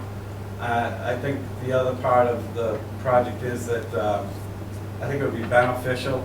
I think it's a low impact project, but I think it's also beneficial, or could be, to the marsh. It gives them a safe way to get down to the water, stay off the marsh, stay off the tidal flood, use the platform area there and the walkway. It only extends out 15 feet. As you can see, there is an area of sunken marsh there that I've labeled on the plan that we're proposing to straddle with this platform. It only has 2 green heart posts at the end. The other posts will be land-based, and the intention of that is to span that section of marsh that's there without driving any piles in it, and just to get us into the water on high tide where they can enjoy the resource there and maybe do some kayaking during a few hours out of the day. It's really the intention of this this platform here. That's really what we're hoping to do. The deck and this water access area here. I mean, I do think we have reviewed it with the harbor master quickly in the office. We didn't get a lot of comments, but just reviewed generally what was going on, what we're doing for swimming access and some kayak usage. We did receive our comments from Division of Marine Fisheries. They cited 2 things. They cited they'd like to see the platform a little higher. I have it at 5.7 feet above the marsh right now. They suggest going up to 6 feet. So 0.3 of a foot higher, which isn't a problem at all. And they also suggested possibly moving it southerly to get away from that piece of marsh that we're straddling with this proposal here. It was a suggestion that it said it could potentially, how would you word it? They could re-site the proposed swim platform immediately south of the sunken marsh.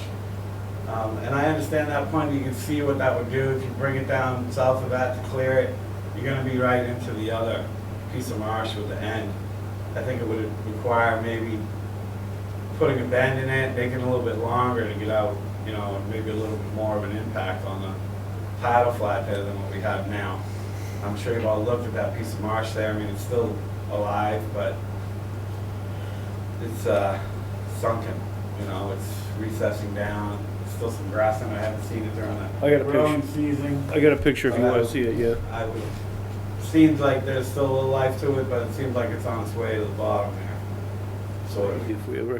As in some of the other areas. It's seen some better days. Yeah. So that's essentially what we're hoping to do here. There's no docks or platforms or gangways or anything with this.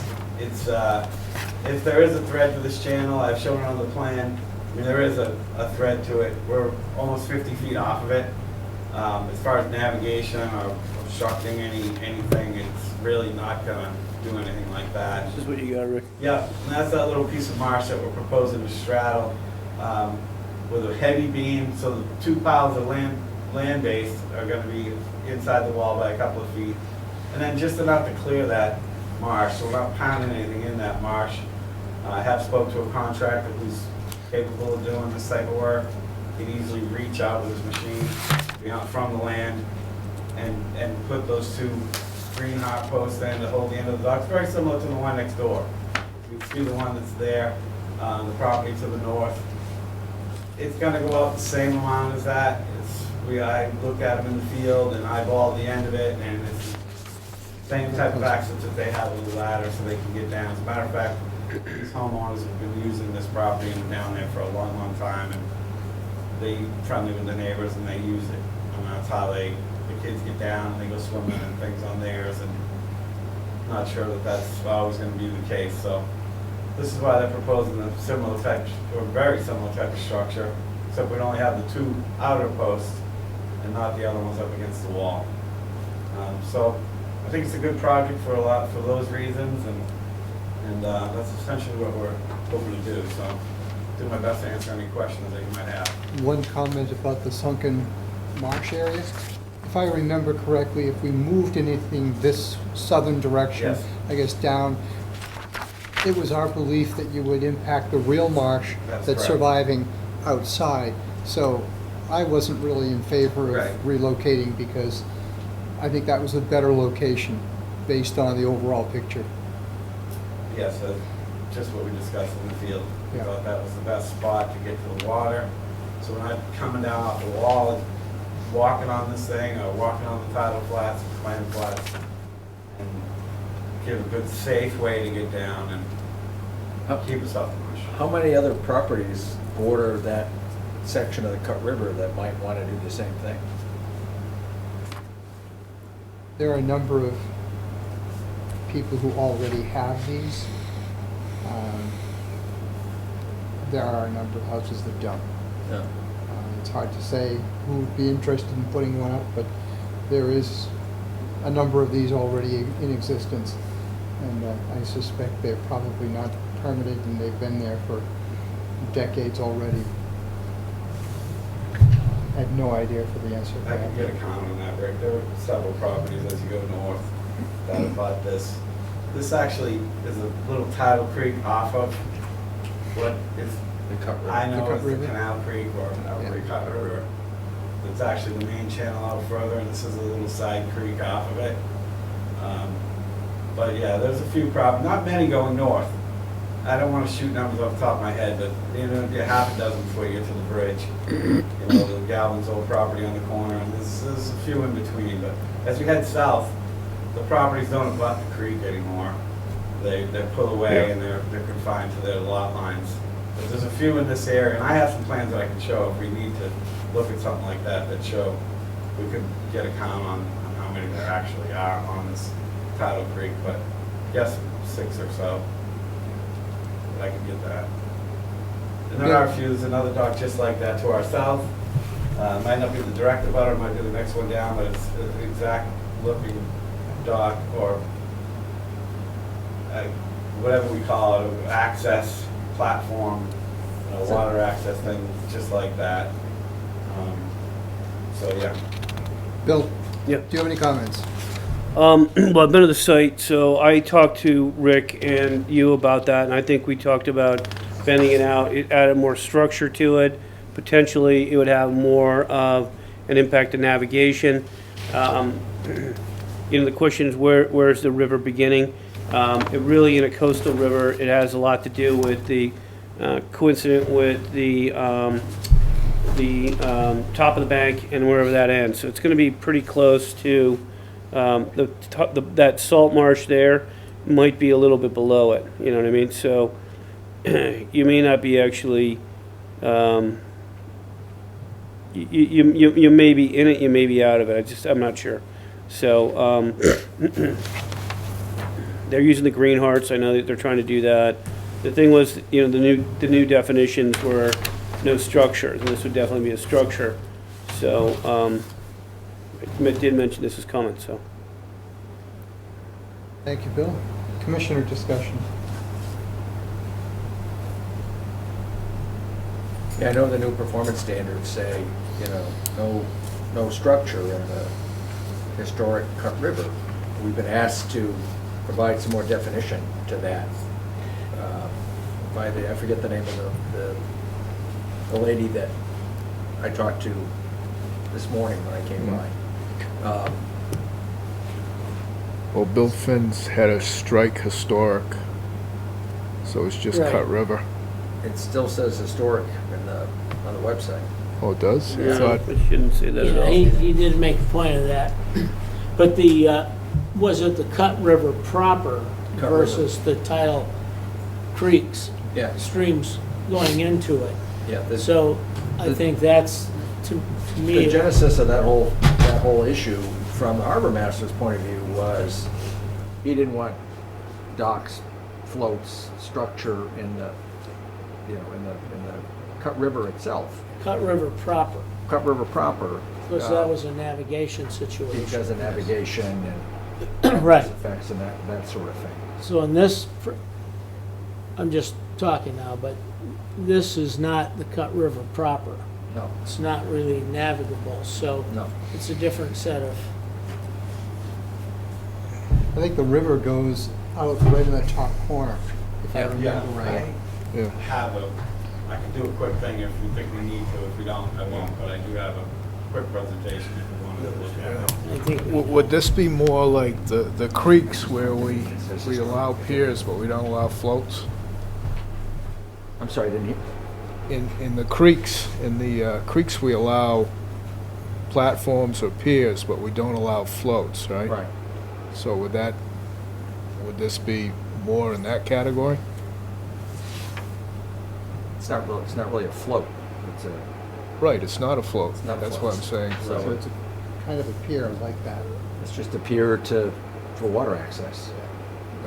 So, Harbor Master's comments were, he saw no issue with safety, navigation, and those sorts of things. He had no objection. He had no objections. right, in this case, it seems like this would have, to do this would probably have less impact than having, going in there over stuff, you know. Climbing out. Well, if you've Yeah, got kids climbing in and out. jumping on the marsh and Right, dragging that kayaks this, and this boats might, out there. right, this Yeah. sounds like it's a better situation. Yeah.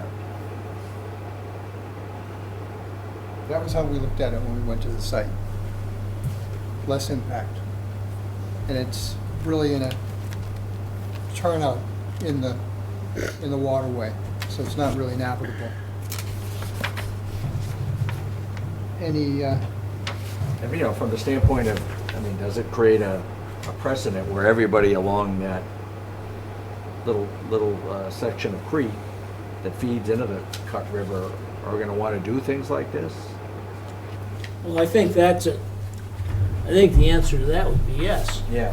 but that, But I'm not sure that would be a reason to. right. I don't As think, against I don't doing think this. there's that many That's the- properties Yeah. where that little lake comes over. you don't have that many like that. I mean, I hate to see anything going, but. I've always had that opportunity to do that all along, and haven't. Yeah. And with a new, assuming this gets built, all the kids in the neighborhood, guess where they're gonna go? Right? I know when I had a swimming pool at my house, all the kids in the neighborhood came to Uncle Rick's house to swim and eat hamburgers and hot dogs. So you'd have less kids dragging stuff over the marsh, up and down that whole street, that whole section. So, This is really only useful for a few hours a day. Yeah, that's right. Yeah. Absolutely, Joe. I know you're very familiar with this creek, and yeah, there's only a few hours out of the day where it's anything but I mean, flat. yeah, I think that, I can't speak for everybody here, but my guess is that we all would like to not see anything go in anymore on these. But I think it's reasonable to assume that others will ask, and this will have less impact than have people just going down over, in and out, and stuff like that. And like you say, it's only gonna be useful a few hours a day. yeah. So that's probably At the end of the day, it's probably better for the resource areas right, anyway. that's what I'm saying. Yeah, ultimately, it's a Right. it's a probably betterment. better. Yeah. Which is what we're really worried about. Right. So you'd be fine, except you put structures in that line. I thought it was gonna be docks, you know, but you got structures in there also. I think I know what Mike was trying to achieve there with us, as we worked as a group, 5 of us.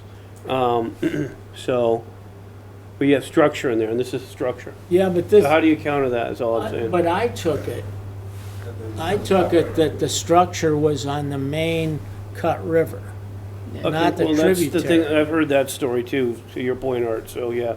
I mean, that's Not how I the river. took it when we voted on it. So you're saying that the main, you're talking about from the canal, the Beach Street Bridge out is what you're talking about?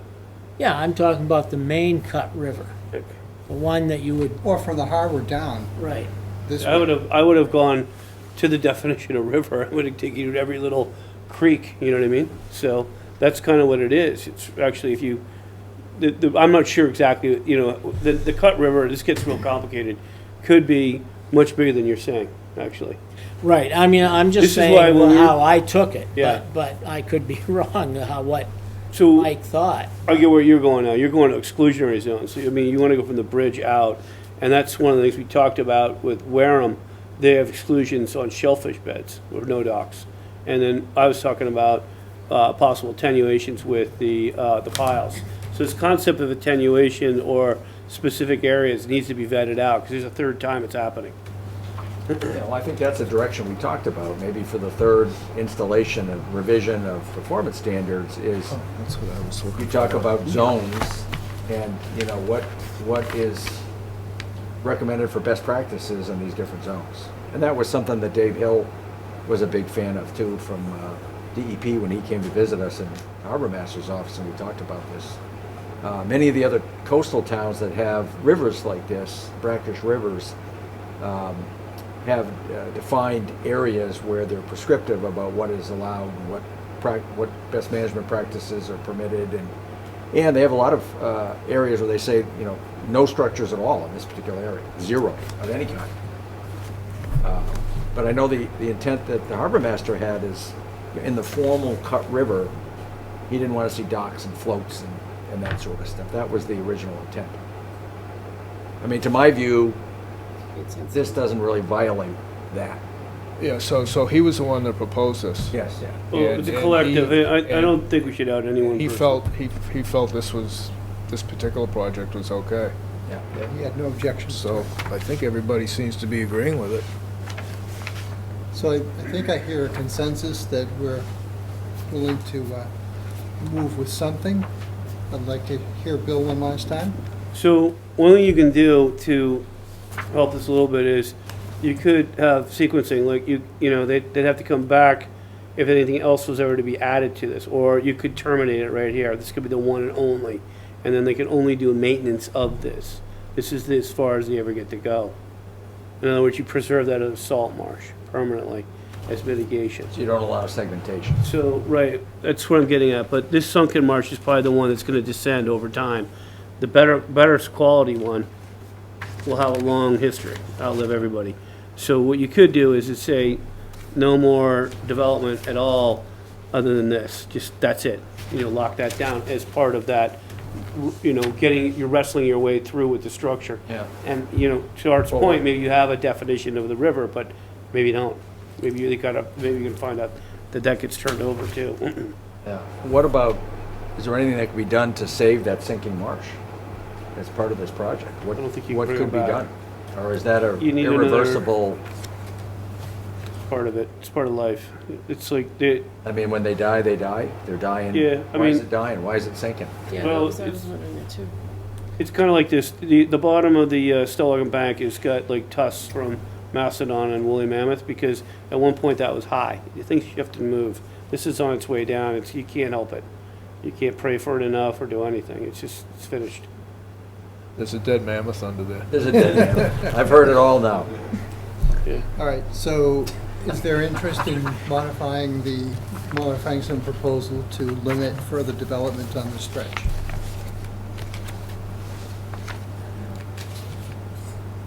Seems reasonable, or the other thing is, I mean, they would have to come back to conservation at some point. We'll probably not be Oh, we would here. allow them to maintain it like it is in perpetuity, but if they wanted to, you know, if they wanted to put a Ramada out there for some, you know, something like that, they'd have to come back and. Well, they would anyway. Right, That's- yeah. Or if they wanted to unearth a woolly mammoth that's buried there 25 feet below the sinking marsh, they'd have Deeper than to, that, it's hundreds of feet down. hundreds of feet. We're not gonna do that. An issue with that. I know they'd be very content with this. They wanted this for a number of years, and I don't think they would have a problem with expansion and going out another 30 feet, float and dock. I don't think I think that's in that, the cards at all. I think the discussion actually went around where they didn't want to do that, and they were looking for alternatives That's not right. to. That's correct. So, Yep.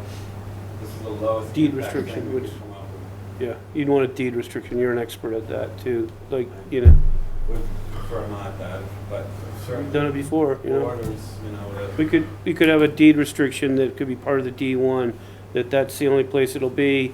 For maintenance purposes, you can continue with that. That's typically what we do with docks anyways. This isn't a dock, but we would work the same kind of ongoing conditions, that location only. So I think from this morning till now, we've changed where we're going on this particular project. Do you want to take a stab at a proposal for a motion so that I? Oh, yeah, I would basically say this. I prepared, I thought you were gonna continue. So I would basically say that all the standard orders of conditions apply, and then all pertinent, dock conditions apply, like, you know, no fueling, because they might have a boat out there. Let's see, if something comes up there, they can do maintenance on it, which is periodic maintenance, that's part of this. You're gonna have slats, so you usually are 1 inch spacing? they will be. Okay, these kind of things we work in, right there. And you're It'd be moving it all- up 6 Moving feet it off up the to marsh. 6 feet? Yeah, you move it up to 6 Five, feet, enough. and then you're gonna give a deed restriction as part of Deed the, restriction, a formal deed restriction? oh, they want something, you know? Okay, no, I just want. It's, I don't know, do we all feel Well, that's we necessary? actually- I no, mean, we did- anybody we would have did to this come back before. for further permitting. Yeah. Well, It's, So, you've done that before with the crawl spaces to get out of that one, because Warren had the 2'10", the 3'10", they were brutal. So the deed restrictions got you out of it. We've saved a bunch of people by doing that. what are we trying to save here? What are we We're trying to- we're permitting this structure. Yeah, but that wasn't what I proposed, and the commission was started moving that way. And they were thinking about preserving the other marsh by continuing to say that this is the only place you'd have this. And I thought a deed restriction might be a good way of dealing with it. I don't know. Well, they record the orders of conditions, and if we said this, that this is the only modification, no further modifications to this, Yes. That has to Right, be in will be perpetuity permitted, and an yeah. ongoing condition, or it Yeah. won't carry. And then somebody has to be here to carry that when it goes to the COC. So, you know, one way to get around that is never get the COC, which everybody changes, and there's ways to get around it. The deed restriction fixes that, that's all I'm saying. That's a finite thing, it's done early, you finished. You can do it through the permitting, but it's a little trickier. But as long as it's moving hands, and he's a nice family, you know, it's not a big deal. this family's been around here just about as long as my family is, so I'm anticipating that they will continue to pass this through. I think that might be a reasonable way to do it. So now we've got to come back to a proposed motion so that we can move this along. Right, so you would basically say that, you know, as per the conditions discussed tonight, and I'll vet them out, that you want to close and issue an order of conditions with special conditions as discussed tonight. That's your motion. So is positive number 5? No, this is No, a. orders, this- just orders, You right? got orders yet tonight. Yeah. Yeah, so you don't have to be in the complicated stuff, positive 5, Yeah. -1, and all that stuff. Yeah, this is a straight, close and issue orders of conditions with special conditions as discussed tonight. There's things in here, we're not doing the deed restriction now, and we'll find a way to make it work. So if I may be lazy and just say, as Bill has proposed a motion, do we have a second? Second. All those in favor? Aye. Aye. Seeing no one left, I say the motion carries. Thank you. That was a little harder of a discussion, but it was anticipated that way, unfortunately. I can't wait to swim there on high tide. Sure, Mr. Lally would be more than happy to have you go. Order that. I want to check out the green hearts. You too. Not green heads. Yeah. Get those for free. Yeah, we don't want any more of They're those. coming. Thank you very much. Thank you. Thanks, Rick. Thank you. Okay, 310 Arrowhead Road. Did we get a Mass DEP number? Arrowhead Road, I don't believe we did get that. Let me go check on that, Craig. That is Cogman, right? And, yeah, we did. We got it. Did? Yeah. Okay. Yep, there it is. All right, so who's got that one? They were talking about maybe continuing, but I'm not sure. That's Art? Yes, sir. I was of the understanding that it was going to be continued. Yeah, but I don't know about that. We have to call out to the Coglins and to Josh. We did for it. He may have emailed me and I have not seen it. Well, I will read the legal ad. Yeah, that's a must. Yeah. Okay, next up is 310 Arrowhead Road. In compliance with the regulations of Massachusetts General Laws, Chapter 131, Section 40, and the Wetlands Protection Act, Okay. and Code of the Town of Marshfield, Chapter 294, Wetlands Protection, a public hearing will be held by the Marshfield Conservation Commission on Tuesday, May 3rd, 2022, to consider the notice of intent filed by Andrew Coglin at 310 Arrowhead Road. The hearing officer is Commissioner Loggy. And I have the continuation email, you were right. They sent an email to us. Right, that was 11. my understanding, the taxes and butter, everything's in there, but Okay. it's going to be continued, so, I'm going to make a motion we continue until when, Bill? They said that we'd be talking next week. They were not specific about, okay, push it until the next meeting based off my conversation with Josh, the That will 18th. be May, June 18th, May 18th, right. right, that's my motion, do I have a second? Second? Susan? Thank you, Susan, all in favor? Aye. 600. Okay, good enough. All right, very good, making progress. All right, next up is White, 106 Preston Terrace. This is a continued hearing, and the hearing officer is Vice Chair O'Donnell. Okay, Bill, confirm taxes of butters and DEP number? Yes and yes and yes. Okay. Have we got a presenter for 106 Preston Terrace here? Yes, Rick Grady from Grady Consulting. Okay, you hearing us all right, Rick? Yes, are you guys able to hear me okay too? Very well. Proceed, please. Okay. Thank you. Would you like me to share my screen or? Whatever you You care guys to have- do. Let me get you a co-host, okay? We Bang. like the screen. Go ahead. Should be having that Nice soon, to Rick. see if it works for red gold. Oh, actually, you know what? I just realized I logged in on my iPad, but I forgot to log in on my PC here. I'm sorry. Once more? Take me a moment here.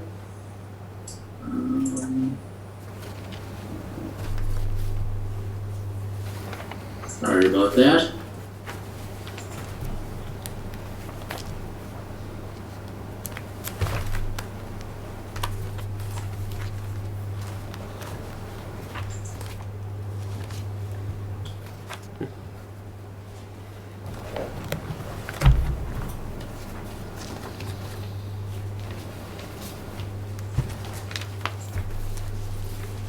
It's like host disabled participant screen sharing. This would be for the Richard Grady, not the iPad one. So anyways, I'll go ahead and get started here. This is an existing home at 106 Preston Terrace. There are some existing wood retaining walls between the existing home and the South River here. The applicant would like to rebuild those retaining walls with modular block walls. So what we're proposing here is a series of precast concrete modular blocks. We're proposing the Verti-Lock blocks, which are roughly 3 feet in height. Along Ferry Street in the Salt Marsh, the elevation existing is approximately elevation 8. There's an existing terrace just above that, which we're proposing the top of the lower wall at elevation 14. There's a small terrace there which currently exists that will be maintaining that, but also correcting some erosion near the lower slope. So that terrace will vary from elevation 14 to elevation 15, fairly level. The top of that upper wall there will be approximately elevation 18.5. So we'll end up with about a 4-foot flat spot to help support the base of the slope that exists. It is a vegetated slope. We really don't need to cut into that slope any more than the backside of the wall, which will provide the stabilization with those precast blocks. Access to the site for construction will be over the area shown as Ferry Street. They will be using mats for any sort of machine access during construction. And we believe this will provide a good stabilization of this existing home site. And if you have any questions, I'd be glad to answer them. Thank you. Bill, your comments? Sure. Rick, I got your plan up here, and I've got some pictures. So, this is the site. If you've got the plans in front of you. I had met with Mr. White and Jim Rourke at the time, and we talked about the best option. And I said, don't go any further in the marsh. I think that would be the best way to go, and he's achieved that here. They basically just running along here. These blocks don't go further out in the marsh. Am I correct, Rick? They don't. They use the wood as the edge. That's the furthest encroachment, and then they take back the lawn a little bit. And we had talked about that, and he wasn't going to lose very much, and he worked with us. So, and then they came up with this fabulous solution that you can see right here. It's basically locking units that you fill up with gravel and other materials. So it's going to be able to deflect the waves. It's not super heavy. And, you know, it's a very good solution versus the revetment that we had down the road. My one concern is the access across the marsh because of the other project. You also have a dock there with, I think, Malia's property, so you have to get around that. And so an access plan would be needed, okay? And we need to know what kind of mats are going to go down. You have talked about mats, and so I did talk to Paul Seberg about that, and that's great. But seeing is believing, so I'd like to make sure that we have that all nailed down and we aren't damaging any salt marsh. And I don't think you need time of year constraints, but depending upon the length of time, maybe that would be something worth considering.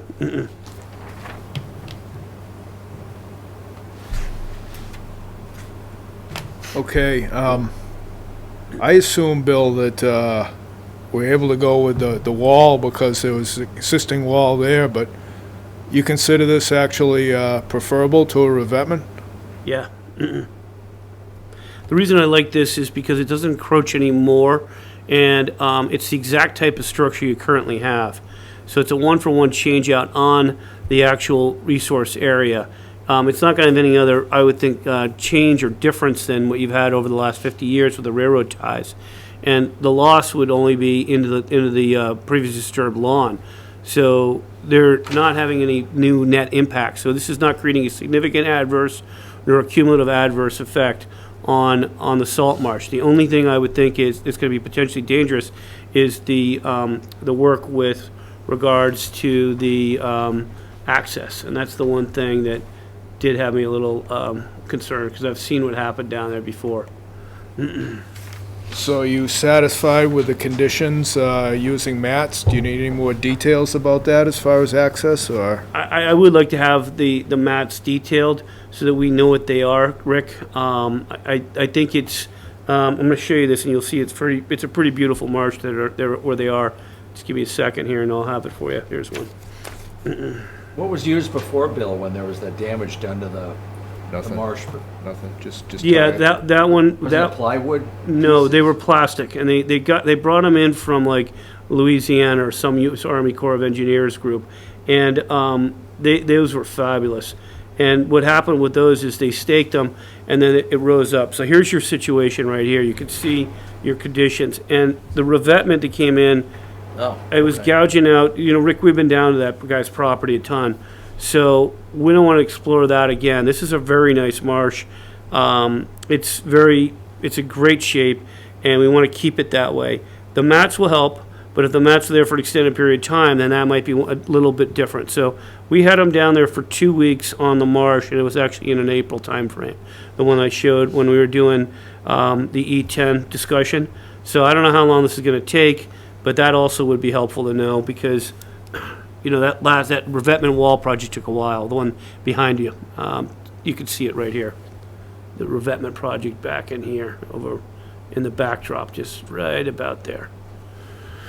That's the other nice thing about these blocks is they do go fairly quickly once you get the base set. Do you have a sequencing maybe, Rick, so we get an idea of like how long that's going to take Is it 30 days, 60 days, you know? This looks like such a great product, you know? Yeah, we've done some similar size walls with a number of contractors, including Jim from Alltown, which I believe is going to be doing this one here. And I'd say approximately 2 weeks duration. 2 weeks, okay. That would be equivalent to what we had at Trounce, okay? So with mats, and what kind of equipment are you looking at? Because just to help the commission out, you know, we had heavy equipment at Trounce, but we had pretty thick mats, and they were rising and falling with tide every day.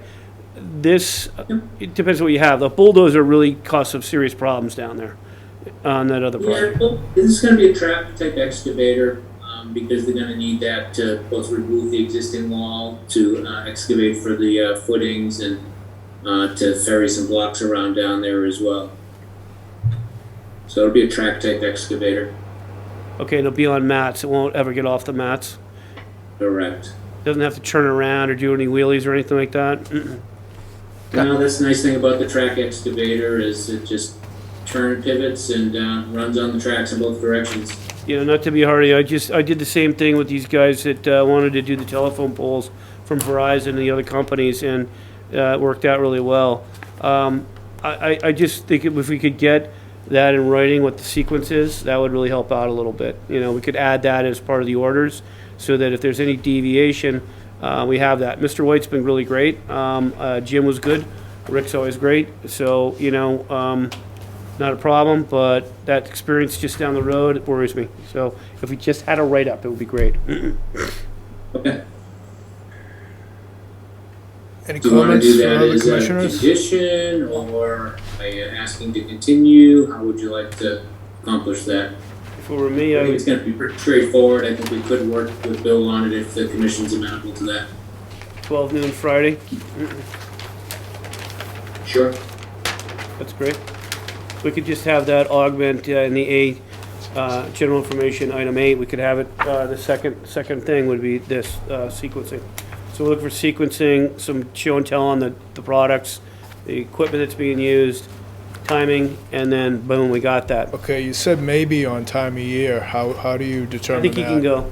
I think Okay. he can go, because, I mean, I wouldn't want to see him in there, you know, like say June 15 through August 15. If after those windows, 2 weeks, you might be lucky.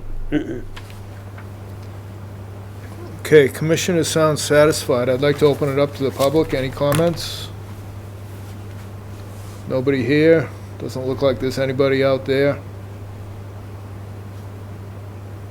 In that case, I'd like to close the hearing. And so the conditions, Bill, is we get the access plan by Friday, 12 noon Friday. and everything else is standard conditions? Yeah, I'm looking at him right now. So he's gonna provide this access plan here. You can see him on page 20. So we could thin that one out. If we get the plan, I've got no wheeled tracker vehicles that are directly on the resource areas. I think that could stay, because he's gonna be on mats, so we won't be directly on the resource area. So if I leave that one on page 20, that would cover us, because if there's a problem, then we have something a little bit more to work with. All right, so, or an FIP. Everything else was standard, other than that one. Okay, in that case, have I got a second for the motion? Second. Second is Joe. All in favor? Aye. Unanimous, Bill? Yep, I got it. Thank you, Rick. Thanks, Thank everyone. you. Thank you, Rick. Thank you. So we'll have an access plan by Friday. All right, we are now on to Spectrum Homes, 24 Adelaide Way, a continued hearing, and the hearing officer is Commissioner Loggy. Yes, everything's done. Rick, I assume you're presenting. Go right ahead. Yes, Rick Zamont, Rebecca Taylor. Presenting this, building, give us a second, if you can put it on the screen, it might be helpful.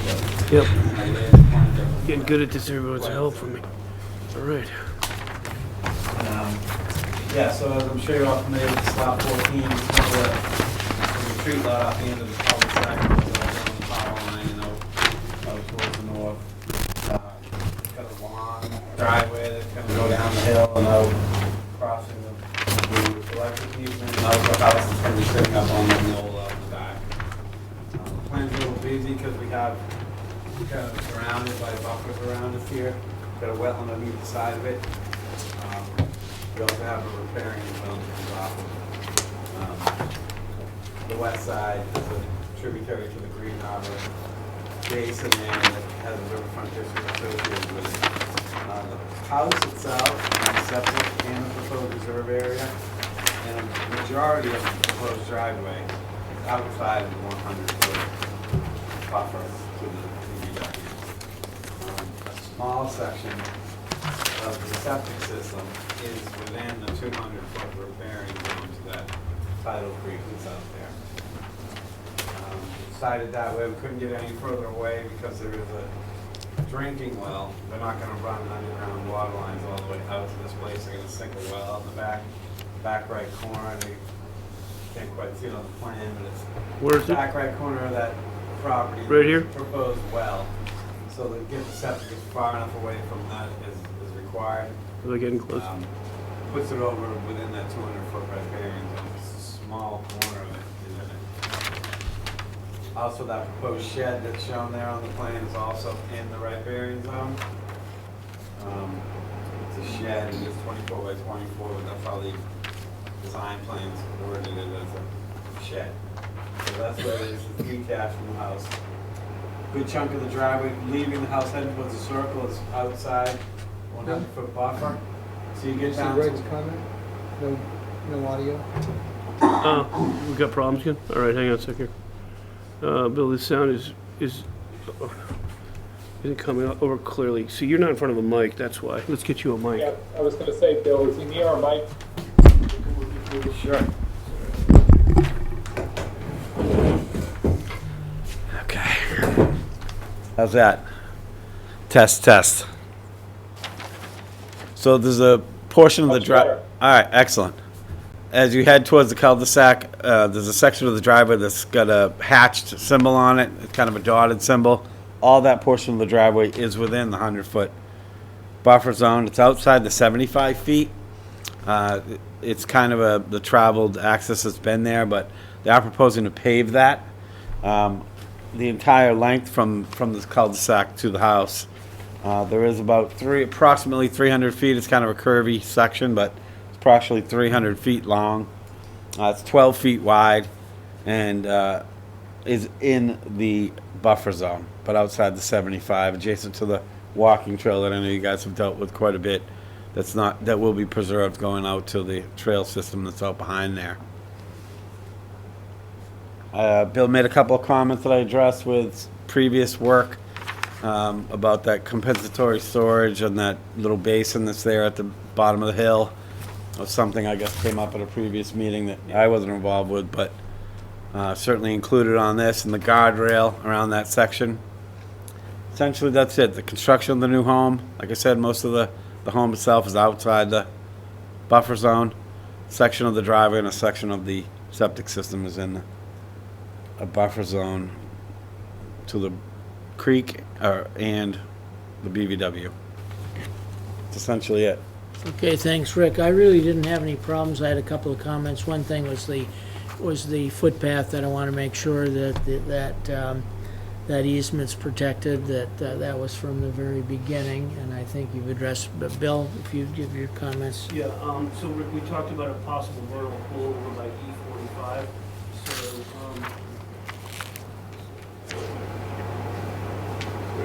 and it would create a 100-foot habitat. They could play somewhere around in here.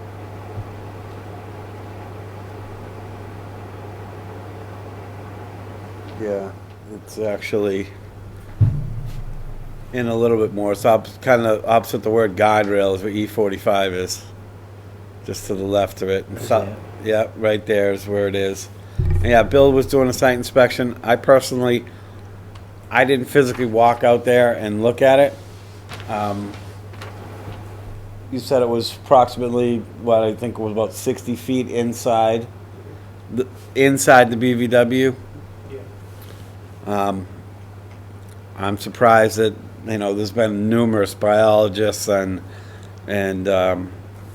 wetland scientists all through that area that nobody's ever said it. I'm not disagreeing that it could be there, but certainly nothing that's ever been picked up on before by a number of people who've been through there. But it would, nevertheless, if in fact it were a vernal pool or potential vernal pool, it's well, it would be well inside, obviously, the existing buffer lines that we have for the BVW. We certainly wouldn't be impacting it any more than we would be as we protect the BVW line as marked. If it was 60 feet inside there, we'd certainly be preserving it. And that it would be on the town open space lot. Wouldn't be anybody getting anywhere near it or anything like that. It'd certainly be protected. So it's a 100-foot protection, and so, because, you know, and this would be an opportunity to establish that and make sure that it's, you get the full 100. There'll be, in the future, when the people move in, tree lines are gonna get cut, they're gonna want the things, they're gonna want the swing sets, they're gonna want more space. So that 100-foot buffer can help with controlling that a little bit. Right now, you have 50-foot buffer zones with conservation markers off of the wetlands, but sometimes the actual BVW, the vernal pool habitat, because it's potential vernal pool, gives you a full 100, and that's something to consider. We're doing that on another property that's going to be coming up very soon, and they just basically offered it to us, which is very kind of them. I do agree that there were multiple people out there, including Bob Gray, who didn't say anything to me about it, but he didn't get this area. He said this area needed to be flagged. So this area got flagged, and he wasn't in when he noticed it. And then there was somebody from Acatech that didn't flag this either. So the emphasis is great, they were there, but there was a hole, and this is the hole. And I spotted this, so I just thought it was worth bringing attention to the commission. Yeah, Oh, so are you saying that you want other flags? I think there's a possible potential vernal pool out there unless it's got an inlet or outlet to the river. And if that's the case, then it's gone. It's not a vernal pool. It probably holds enough water to be considered a potential vernal pool. We got to at some point start certifying these kind of things. There's a lot this down, but it's potentially there. So I have to bring to your attention. Well, to get beyond that, I mean, either we have to, if we're gonna pursue that, we have to find out whether it is or isn't. And it's outside of what's being proposed here. So is it sort of moot in that situation? Well, I mean, you think about a mitigation permit, right? This will be down to the 50. So they could have a structure at the 75, but if they want to go down to the 50, they can do that. 100 may or may not help. I can't really tell because we don't have any definition. So concept is overlapping rings of protection. That's all. Yeah, but if we go down, I mean, everybody here wants to protect the vernal pool. Everybody does. But if we're going to get hung up on that, we're going to have to then get a third party and decide if it's a vernal pool or not. Right. And if it's outside, it seems to me that, I mean, I really want to protect vernal pools, but it doesn't seem like we want to get hung up on this one, seeing it's outside of where they're working, what they want to do. Okay. I just asked for it, and you know they came back with a logic. Well, I could be wrong. I'd like to ask my other fellow commissioners how they feel about it. Is it outside of the property boundary? It's hard to tell, Craig, to be honest with you. I mean, I've got a picture or two of it. We'd be spending a ton of time defining it. The 100 will probably bring you just short of the 75, but that's in that 50 to 75 with a mitigation permit come active. You know, the property's had a lot of activity over the years, so whatever you get back is good. The stream is beautiful, okay? So every little thing you could throw in there to protect it is probably, every opportunity you have, I'd recommend it. And there's an opportunity.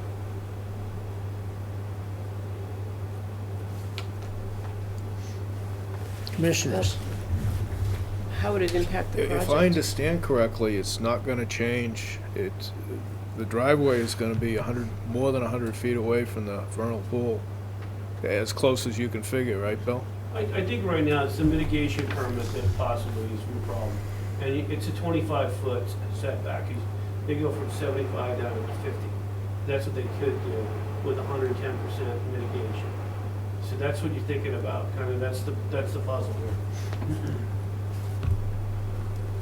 I think you need to show us where this is. I'd have to go out and start flagging it, and I'm not gonna do that, but if we got them to do it, which I asked them to do, we wouldn't be in this dilemma. This sort of, I mean, it's sort of like something coming up at the 11th hour.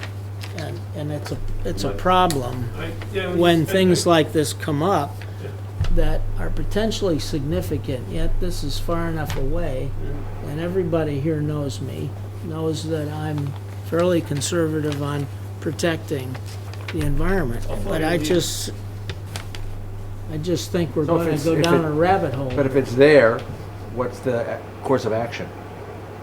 What do we do differently? I think it's Mitigation. mitigation. So if it's there, so you find out about it later, well, you can't get the property, those kind of things aren't gonna happen. I would have said that, the easiest thing would have been to do is to vet this out immediately, rather than be in this situation, because you could end up with a continuation, the zone commission wants that, how much you getting back, well, not until we know exactly where it is, those limits are established, and if they'll actually have impacts or not. So, Why did it get missed by qualified wetland scientists out there putting all these markers? because they didn't flag this particular area, Brooklyn Road is later. A third person was out there, and then I saw it It's for the been first time. multiple because- times. What's that? No, that line has been flagged and reflagged, reviewed it all with Ibis. Bob Gray was involved, with Mr. Wennemer. Flagged multiple times, that whole entire parcel. So there's a 2017 letter from Bob Gray saying this area wasn't flagged and needed to be flagged. That's the only thing I want to see different than that. And we have that letter somewhere. I don't know. Yeah, understand. I the understand. problem is that, and when, I'm going back 6 years, at least 6 years, when I first went, when I was assigned to this whole project down there, and tailgating and that cold day there, and then all of the other visits, and now this is coming up at this time. It just, So the water I was mean, there. Somebody okay, didn't see so it. I know, people can make mistakes, so I guess it boils down to, we continue and we ask for a third party to go look at this, or we move on. And I'm sort of in the camp of moving on because so many people have been down there. But I really am relying on my fellow commissioners to, I'll ask for the public comments in a minute. My feeling would be, we have this design here, any further work, they'd have to come back, and we would be aware of this, and we can look further, and if any work were proposed for that area, then we could nail down the exact location of the vernal pool. It's an option, it is. I think that's a reasonable option. Spec out that they would have to delineate that area if they wanted to do any additional work. Well, what you could do is you could maybe have a DO that there's a potential vernal pool that has not been addressed, something like that, just get that done. Maybe that's what you do. What's the situation, Rick, with the house and the property? Is it sold? Is there?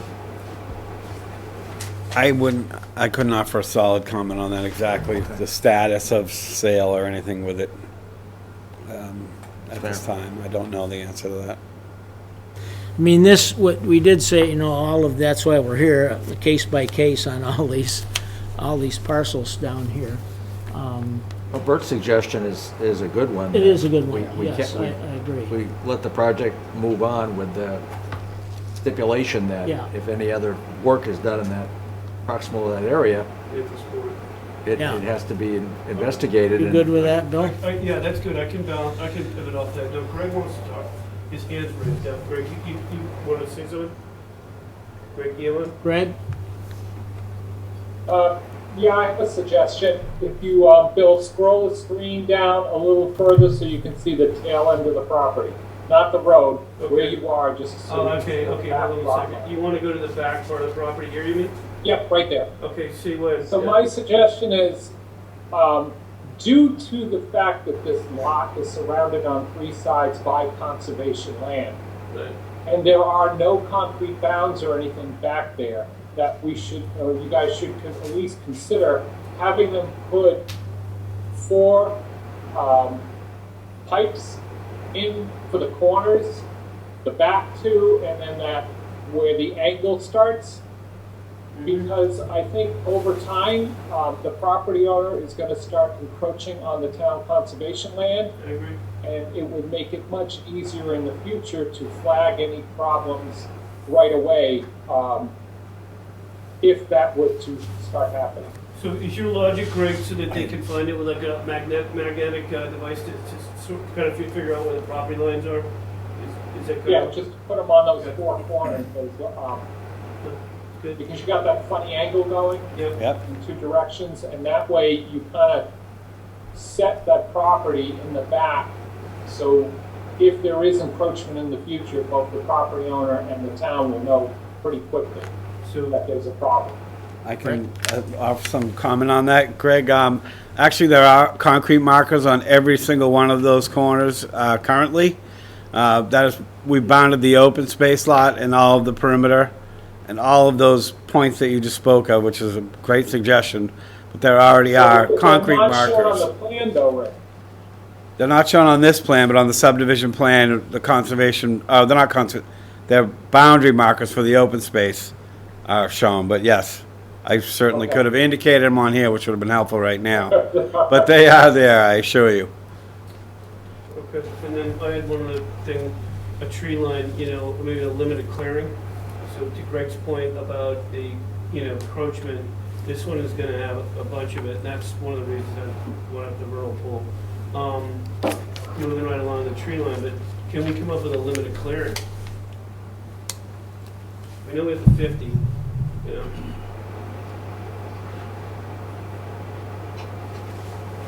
I just wanna throw it out there. You say it's referenced in section A.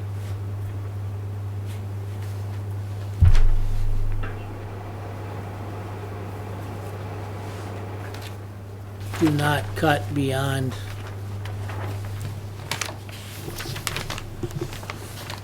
the approved site plan referenced in section A.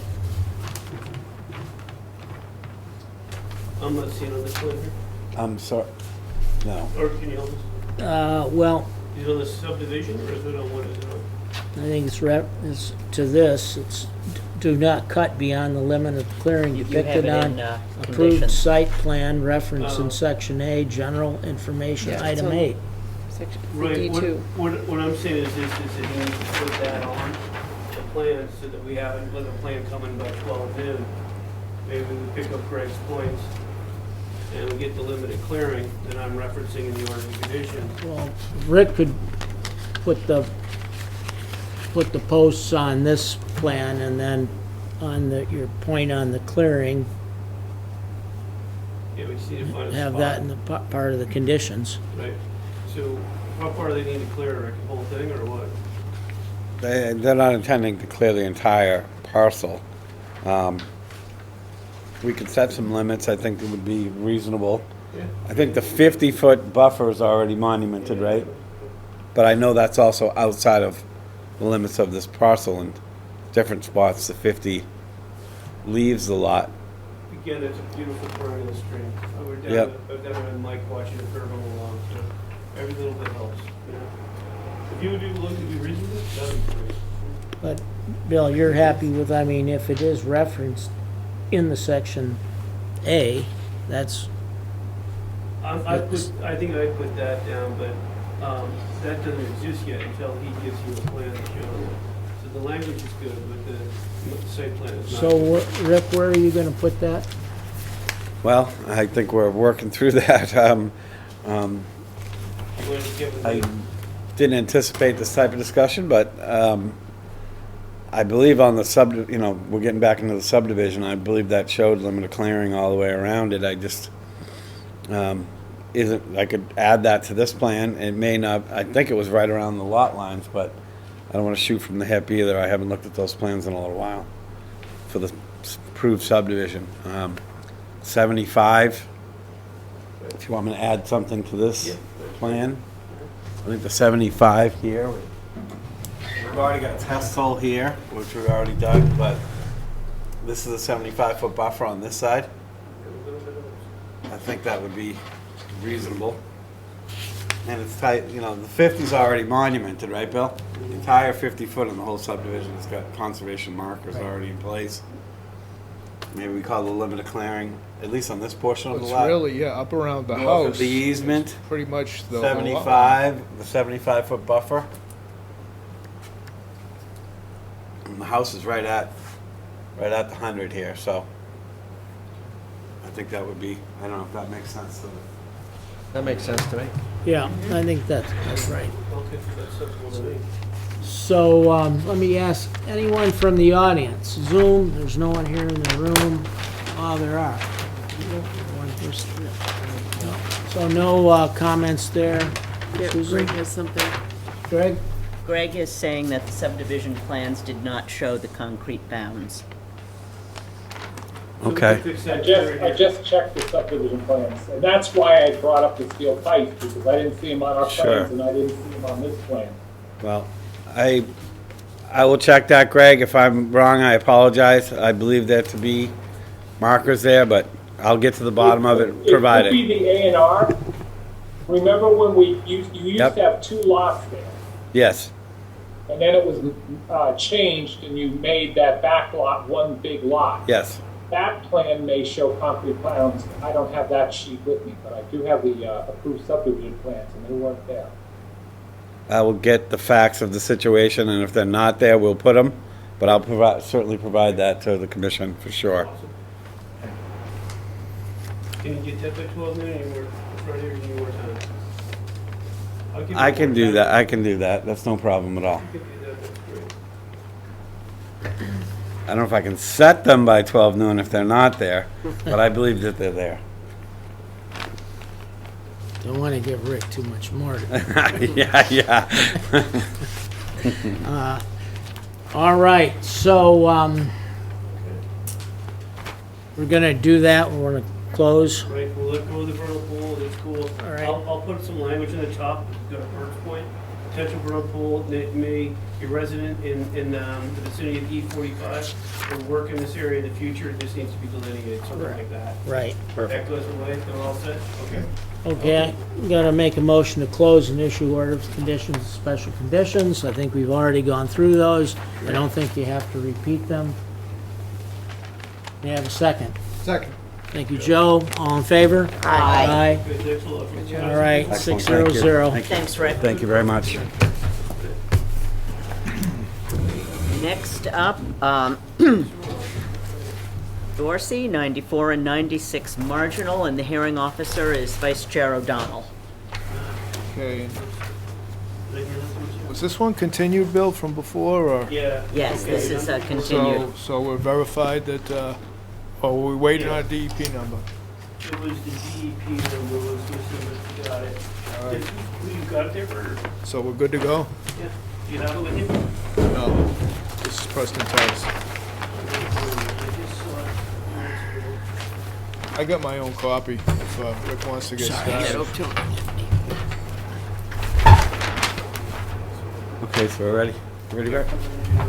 Okay, Rick Savant for the record. Property at Marginal Street.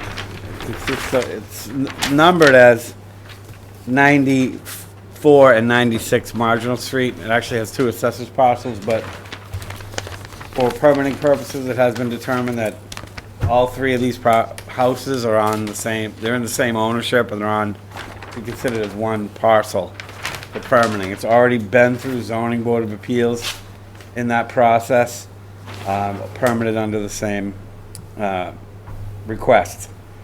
So they do have different addresses, but they're essentially three houses on one lot is what you're looking at here. What they're proposing to do, they recently purchased this property within the last year or so approximately, is do some work to the two back houses front one that fronts on Marshfield Street, there isn't anything proposed to it at this time. They're proposing basically reconstruct the entire house on 94 down to the foundation and rebuild the house within the same footprint, making it flood compliant with flood vents. I should have mentioned that initially. The house is partially in the flood zone. The AE13 clips the back right corner of that house, as you can see on the plan. And of course, both properties are within the 100-foot buffer of the salt marsh there. So that house at 94 is going to be demolished down to the foundation, rebuilt in the same footprint. There's a new reconfigured deck on the back, on the marsh side. That's a little bit about the same footprint as the old deck. It's a little further away, where that rear step goes down. It's really close to the back marsh there. Going to change the configuration of that a little bit. And on the front of that same number 94, there's an existing deck that they're proposing to put a porch on there. On the house to the north at number 96, they're not tearing it down. They're just putting a second-story addition on that house. But they are proposing to rebuild that rear deck on the house. In that rear yard, there is an existing concrete pad. There's an existing deck there and stairway, and a concrete pad that is going to be demolished. And the pad will be removed from the site and left as open in a green space. And they are proposing to build a deck approximately in the same area. It's not the same footprint. But the front porch is currently just a landing and a step, proposing a front porch there. You see on the impervious table, it's pretty almost a wash between all the different things. They're increasing 194 square feet in total, and that really is in the deck, the rear decks on both of these properties, where you pretty much come up with all that 194-foot increase, and they're losing the area of the concrete pad, so it kind of washes out. The houses are both built around 1950s. They were both outside the 25-foot buffer. Forgive me. 96 is outside the 25-foot buffer, but 94 is right in the middle. 94 goes right to the middle of the house. Right. So it's not going to change the footprint at all, but they are reconfiguring that rear deck, and it does demonstrate 195 square foot increase in coverage. That's what we're hoping to do here. Like I said, it has been approved by the Zoning Board of Appeals, and worked tightly with Andrew on that foundation type for 94 to make that flood compliant with that venting. So it's a concrete foundation with smart vents. Is that what it is? That's what it will be. They're not. that's what it Yeah, will they're be. adding smart vents to the existing concrete foundation. That's correct. The slab is above the existing ground, and we went through that with Andrew because of the way it is. It's compliant with FEMA regulations if it's vented properly. So there's 5 vents proposed, which is enough to cover that square footage of that enclosure underneath. The other house is luckily outside the flood zone altogether, so they didn't get into that. Okay, thanks, Rick. Bill, your comments on this? See, on this one, it really didn't have much. Maybe conservation workers, there's some stones that are starting to get built up a little bit. Really not much, but we had some hassles over at 74B and 76A. We put some really large cutting stones. So maybe nip it in the bud and maybe put up some conservation workers, say 6. I'm fine with markers, Bill. When I saw your note for 6, I mean, the lot's only about 50 feet wide. The clinic does this. I'll get a picture, but if you look at an aerial, it goes here, it clumps out, and it comes over, and so the word doesn't quite do it. Maybe it's 5. You know, I thought 6 was okay to cover it. 4 or 5. Usually, a lot of times we'll go 50 feet between markers, and then 25. What? So if you had one on each lot line and one in the middle, that would, and you can position them, Bill. I see you would want to have it further towards the house on the south side. Are you going 5 feet up from the vegetation though? Probably cut that back a bunch, you know? Or do you want it on the vegetation? Well, you need it to be a certain distance from the house. They need to be able to, you know, they don't want to have vegetation grow right up the side of the house. Usually the stones, but I get you.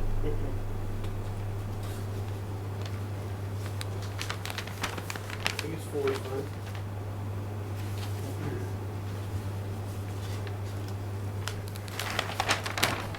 Like to open it up to other commissioners? Nothing here. Nope, I'm good. I like the 3 markers. 3? Yeah. Bill's Yeah, I think going for that's- 4. Well, I, Bill's I don't going know for how to 4. do 3 on this property, that's the only problem. Guy can sign me, I get. How about 3 markers in a bad house?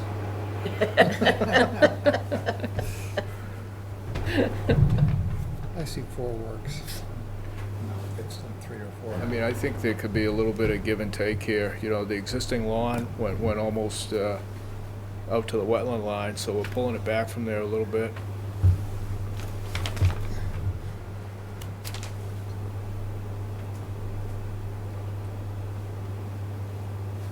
So commissioners are good with that? I'm good. Yeah, we're good. Okay, I'd like to open it up for anybody in the public. Like to comment on Marginal Street? I see nothing. Bill, so any special conditions? Yeah, this, 6 posts. I guess you could have heard it. So we have 3 posts, right, 30, 40 inches up on the ground, that's one special. And then, I was thinking use of chemicals and fertilizers, pesticides, fungicides, insecticides to be prohibited in the human facility. It's the case, we also have a problem like that, over there. One of those lovely houses, I think a bunch of the commissioners are aware.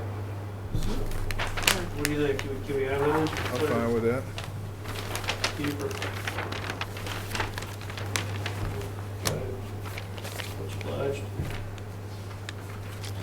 So I'd like to make a motion to close the hearing and issue special conditions. Have I got a second?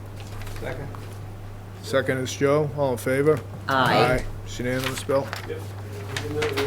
Excellent. roll, Thank you Rick. very You're on a much. roll. Thank you. I'm quitting while I'm even. Good night. I was gonna say. Run while you can. Not a bad way to play the game. Thank you very much, guys. Have a great night. See you, Rick. Thanks. Yeah, good enough. All right, we are on to the Sealand Corp., 202 Moraine, a continued hearing, and the hearing officer is Commissioner Ring. Thank you. Again, just a quick note here. From my point of view, this has been a great project to work with. The team has been very helpful. They've spent a fair amount of time sitting with us and talking about and doing some give and take and trying to reach a reasonable agreement. I'd like to compliment the team all the way around. They've been great to work with. Maybe the best thing is to start off with Mr. Sealand. And, Sure. one Yep. thing I would like, Kevin, is if you could help us with the changes that have happened since the last time that you've been here. And I'm sure you'll take advantage of your colleagues out there. Well, I'll just start off. Kevin Sealand, for the record, applicant. Red Gold Farm, about 130-acre parcel, 38 acres of bog, 20-something acres of pond that could be a potential riverine characteristics. Thank you. Beautiful piece, right in the middle of town. We're proposing some walking trails, as I think you already know, that will connect actually Duxbury up with Marshfield Center once we put all the improvements in, which include about 360 feet of elevated walkway through a wet area where the old railroad grade is somewhat submerged. Then across through portions of the bog. We'll come down through the bog, cross over to and connect with another nice asset that we're providing here. We're going to turn over the ownership of the antique cranberry sorting machine to the town, along with 111 acres that this bog comprises. The walking trails continue down through the bog northerly. They cross the Green Harbor River. Greg was able to orchestrate a aluminum ramp that the town is going to, I think it comes from Damon's Point. We're going to use that to cross over the Green Harbor River down by Webster Street. Come out on Webster Street just toward the center of town of the area where Green Harbor Country Club is at Webster Street, where the little dirt area is. And then we'll build about 1,000 feet of sidewalk, which will tie it into Parsonage. And the sidewalk continues all the way to the center of town. So it's a nice package of betterments to the town, I think. Not to mention the 111 acres that we're gonna give them. But as far as the plan changes go, maybe I should let Rick take over on that. Yeah, thanks, Rick Brady from Brady Consulting. Also, Gabriel Padilla is on the line with us also this evening. Everybody's put a lot of effort into this. Bill, Joe, the planning department, Greg.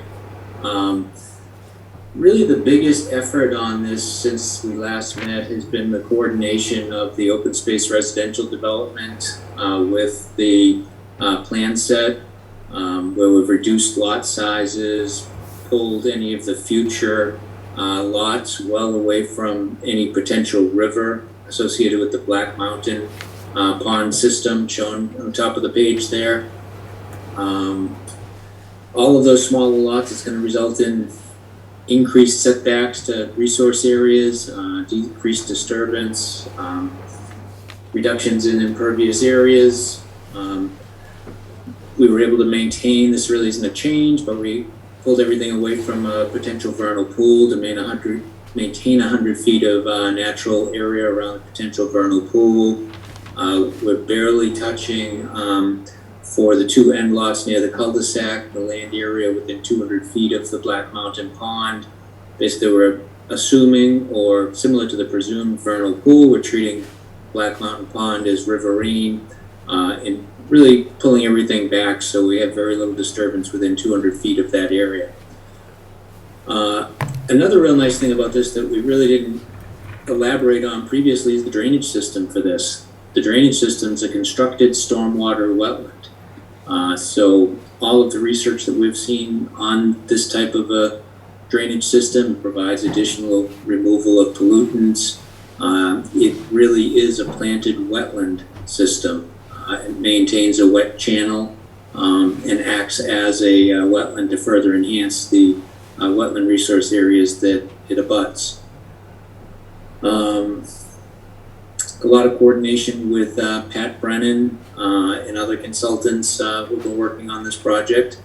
And I think it all came together at a meeting last week with Bill and Joe in the planning department, where I think we did what I would consider a final coordination so that we think we can close this up. All of the conditions that we discussed were acceptable, and we appreciate everybody's work on this. Be glad to answer any questions you have. Thank you, Rick. Thank you, Kevin. I think I just want to make a couple of quick comments here that we did get feedback from Kevin Brennan and Rob Procaccino on the stormwater, and I think the nice summary on that is they were okay with the final plans as presented. It does look like we have the need to resolve a deed restriction, but I think we've reached an agreement on that, and so it just has to go and get finished. And I think the intent here is that we're going to be able to close this project off from our point of view while it's still going through planning. And so we've got Greg here who's going to, I believe, help us through part of that. Let's see. There was one other thing I wanted to make note of, and I do not see it. I think one of the things that we had on the list was that we needed to resolve, and this is, again, a great example of the cooperative effort. Past experiences, we've all said we want to see a bond on these type of projects. I think this group has done a wonderful job of eliminating most of the things that we would need to argue about, if you will. And then they came back in with a proposal for a bond with justification for the amount. it was wonderful. And so what we're proposing through this is a $10,000 bond because the things remaining for conservation are pretty minimal. And, you know, that, I think that pretty much, I'm sure I've missed some things, and we'll work with Bill and Greg to kind of make sure we've got those up. But I thought that was a great way of doing a project. They knew what they wanted, we knew what we had to do. We sat down, we hashed them out, we came up with back and forth proposals. I think it made it easier for them. They're done faster than if we had argued. So it's a compliment I'd like to give to Kevin and his team. So with that, I think I'm going to go. We'll defer to Greg. We'll defer to Greg first. Greg, would you like to add anything to this discussion? So the planning board next Monday night will be discussing and possibly voting on a decision for the original subdivision plan, which was step 1. Step 2, we will be opening the public hearing for the special permit for the OSRD. Depending on any public reaction or comments, the planning board could wrap up both the water resource protection special permit and the OSRD. We would work on drafts over the next 2 weeks, and at the following planning board meeting, have the planning board vote on the decisions for both special permits. Thank you. So that was, Bill? now I'll go and talk forever and say nothing, you know? No. So just to kind of go over what we kind of cleared up on our end, there's going to be a deed restriction. We got feedback from DEP and from the town council. We have a 3-page product here that looks like anybody with good common sense can figure it out. It's pretty straightforward. It's restricting those lots that we have discussed, lot 10, 11, we have a presumed river, and the Black Mountain Pond. We have, let's see, 21, 20, and I think 19, I believe that's correct? Right. Okay, I got it right. And those would have deed restrictions on them, so that they couldn't expand beyond the current footprint in the riverfront. So that's helpful. We are going to have, we thought of a way to address special conditions so that we could make statements but not become burdensome. And we came up with the DO special orders and conditions, and I'm going to read them out. And that way everybody here has a chance to make changes. So DO subdivision comments about OSRD, deed restriction, variance, and resource area delineations. This will be dull. The Marshfield Conservation Commission grants a variance for the section of roadway within the 75-foot setback. The area hashed on the approved site plans represents the area, resource area limits that have not been delineated. Any proposed work in these areas requires additional delineation and permitting as per the Commission's requirements. We decided to have that on page 7 rather than on multiple pages. A surety bond separate from the planning board bond in the amount of $10,000 shall be deposited before commencing the work in a conservation account. The conservation surety will be held to be used by the applicant, the subsequent owners, or the Conservation Commission for the preparation of the request for certificate of compliance, WPA Form 8A.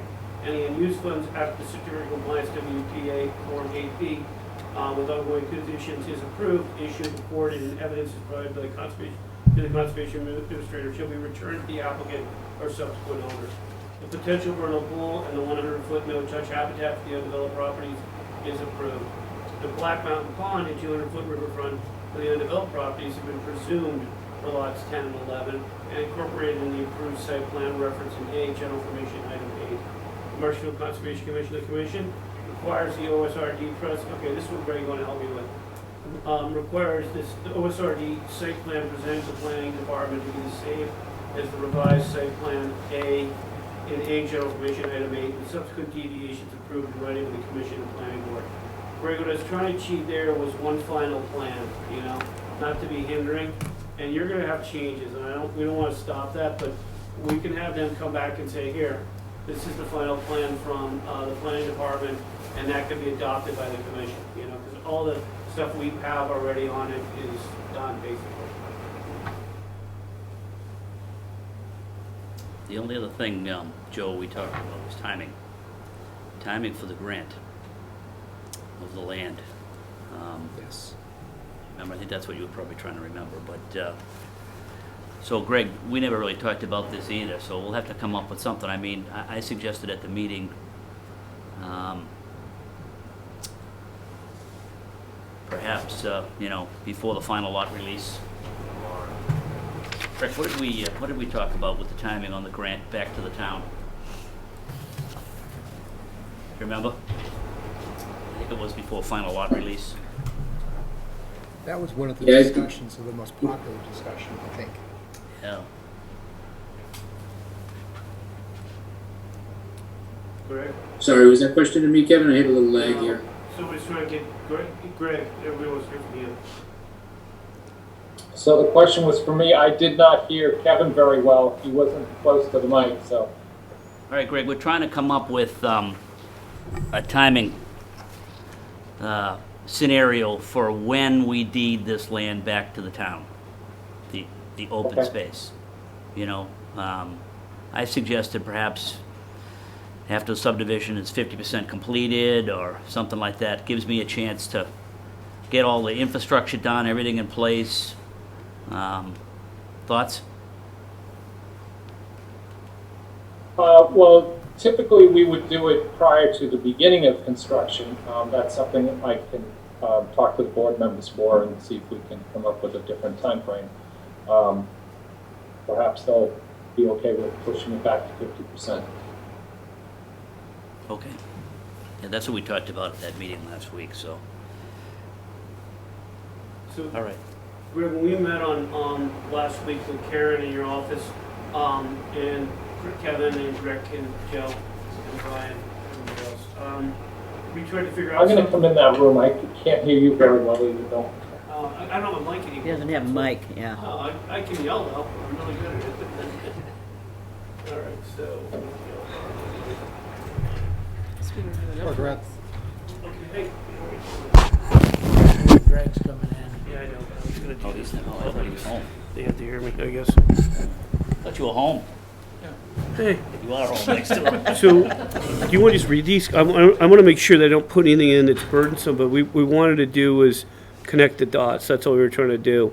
I have 3 items here that are circled, and I have them in different places. I could just have you read them, or I can read them out loud, and we can edit them, because I do not want to do anything that interferes with what you guys have going on next. All right, Karen had told me you had the meeting, and she told me what on her side happened with the meeting. So Sure. I don't know about the conditions, Bill, sorry. Yeah, no, I read the first batch. Yeah, okay, so that first one that, this last one, because I want to make sure you're okay with it. So as a DO, it says, the Marshfield Conservation Commission, the commission requires the OSRD site plan presented to the planning department to be the same as the revised site plan referenced in A, general information item 8, with subsequent deviations approved in writing by the commission and planning board. Do we want that, or is that too much? I would just make sure that they're the same dates, that our final plan is your final plan date. Okay, same plan date, okay. All right, that's cool. Got that one. Then, then that question that Kevin had about timing. We have, the way we structure, we have pre-commencement of the work, we have during the work, and then we have the post and ongoing conditions. So I had something similar to what Kevin was saying, and I put it in the, during the construction of the proposed work, which I think you actually want in the front. And it reads like this: the open space, wetland interests and values, that's something we have been incorporated in the Marshfield Conservation Commission determination, with the expectation being that the Marshfield Planning Board will ensure completion of the open space restriction preparation, approval, recording, and submittal of evidence to both the conservation administrator and the town planner. Do we want that, or is that like getting too much? So we have not finalized with Kevin, but I think where our planning board is leaning to is that the town will be taking possession of the open space. Great. And that the town would be the conservation commission that would be in charge of it. Okay. But we wanted to make sure that fog operations could continue and that would be written into the conservation restriction. Oh, I love that, yeah. Bog operations would be able to continue through a lease agreement. Typically, the lease agreements go through the selectmen. On our side, he can't start any houses until he has the base road in and the drainage and the infrastructure in. And that's typically when we would have the open space transferred over at that point, as he starts getting house lots. We do have the ability to have phases on when we have affordable housing units turned over. So the board could discuss and possibly do it as halfway through the subdivision is when you officially turn over the open space. So, But that's the yeah. planning board, Yeah. they'll have to make that. So to not get in the way, maybe what we do is that last thing I was just talking about, we leave it behind planning, so planning can handle on the front end, and then we come in as a backboard, you know what I mean? And then the commission needs to give confidence, I think, that they would like to see bogs operating in there. I think that was something that everybody wants to know about. I can't speak for you. Well, I just Yeah, have to have a little wiggle room in there because, I mean, I'm gonna attempt to run the bogs in there. Exactly. There's no I was gonna say, guarantee. there Right. needs to be As a business plan, it'll a way work. out Right. if it doesn't work out. Right. Yeah. right. That was one of the reasons for extending it further into the future, to give him time to work that I out. had a couple different people I've tried to, I've mentioned to the planning board a few times, there's one guy in particular, he'd like to run an organic operation on the entire property, the whole 38.5 acres, which is great. But will also take time to convert. Right, So, right. So does the proposed text address those issues? Well, we're not doing that to you at all. What Greg is saying is there's a possibility that one of the options might be to come back and it's under the town-owned care of custody of the Conservation Commission.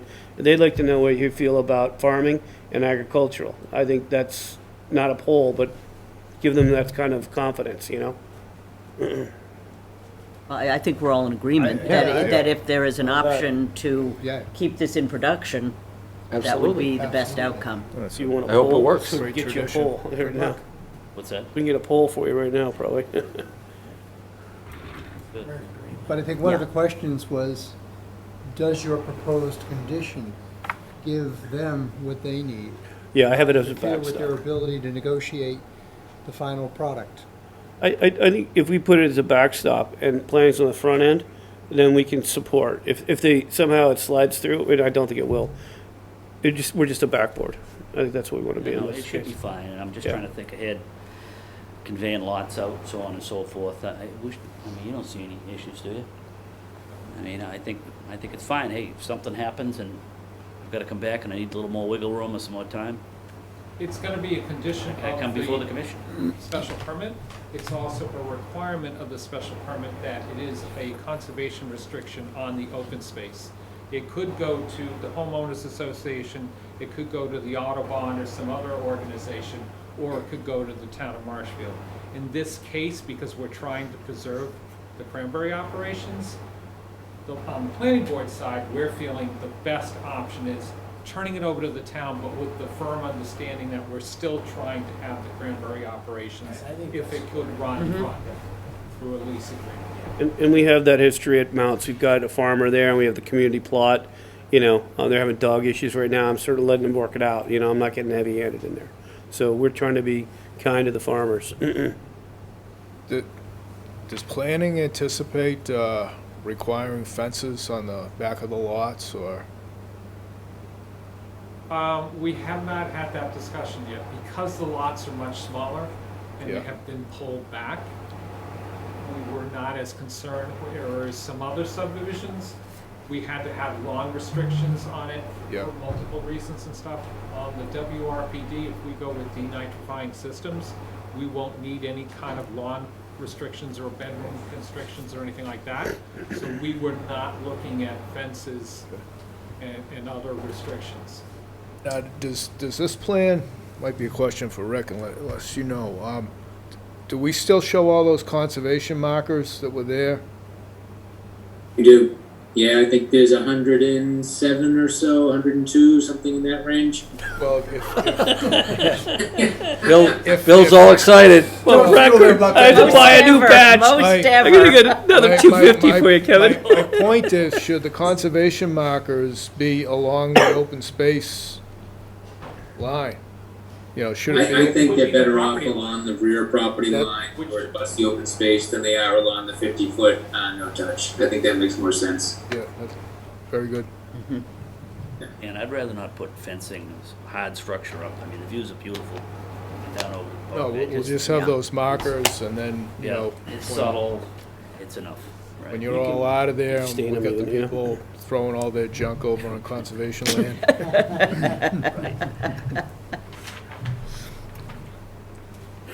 Okay. It was Warren Harrington that used to say the wetland started where he finds the tires.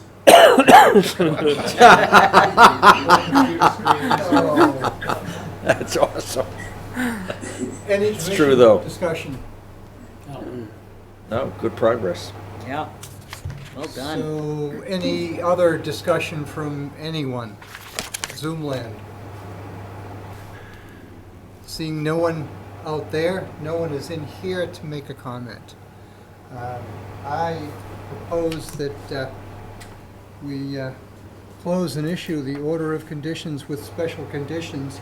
However, I'm asking that we not have to read No. a page and a half worth of No, special I'll conditions. take a final look with Greg before we final this time. You know, that way the part of this was to be in sync with planning, and we've done that from the beginning. I've been like, Greg said, now time to merge. Well, you know what I mean? So we got there, you know? So Kevin too, by the way, thank you.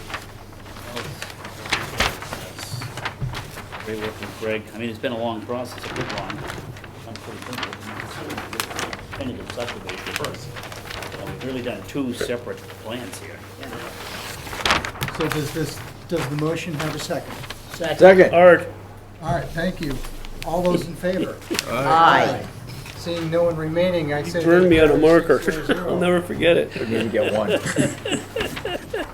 He was a little faster, so I had to get to him. I know. Gentlemen, I'd really like to thank you all for such a Yeah, great. outstanding working effort. relationship. Thank you, Greg. everyone. Easy. Very nicely done. Greg and Rick and Gabe and Kevin, thank you, and Brian. Yeah. Great I might job. even And buy a Karen lot Warren. there, who Yeah, knows? Thank you very much, Oh, everybody. did we ask for Gabe, public comment? nice. Yes. Okay, sorry. Thank you for checking. All right, have a good one. Okay. We'll see you soon. Thanks, everyone. Good night. I found Thank some you. Good transplant night. plants over there also. All right. much. Thank you, Gabe. Requests for certificate of compliance, This is a continued, because she has done nothing on that one. first being 459 Highland Street. Adios. I vote that we table Okay. to the May 18th public meeting. May I have a second? Second. All in favor? That was Joe, by the way. Give And it to Rick. I'm gonna give it next to up, SE 422322 at 249 Bay Avenue. They are asking for an extension. I move that we vote to approve a 3-year extension until May 2nd, 2025. May I have a second? Second. Susan. All in favor? Aye. Okay. That concludes our business for tonight. I move that we close the meeting of the Marshfield Conservation Commission of May 3rd, 2022. May I have a second? Second. Go. All in favor? Aye. Aye. Outstanding. We Okay. are adjourned.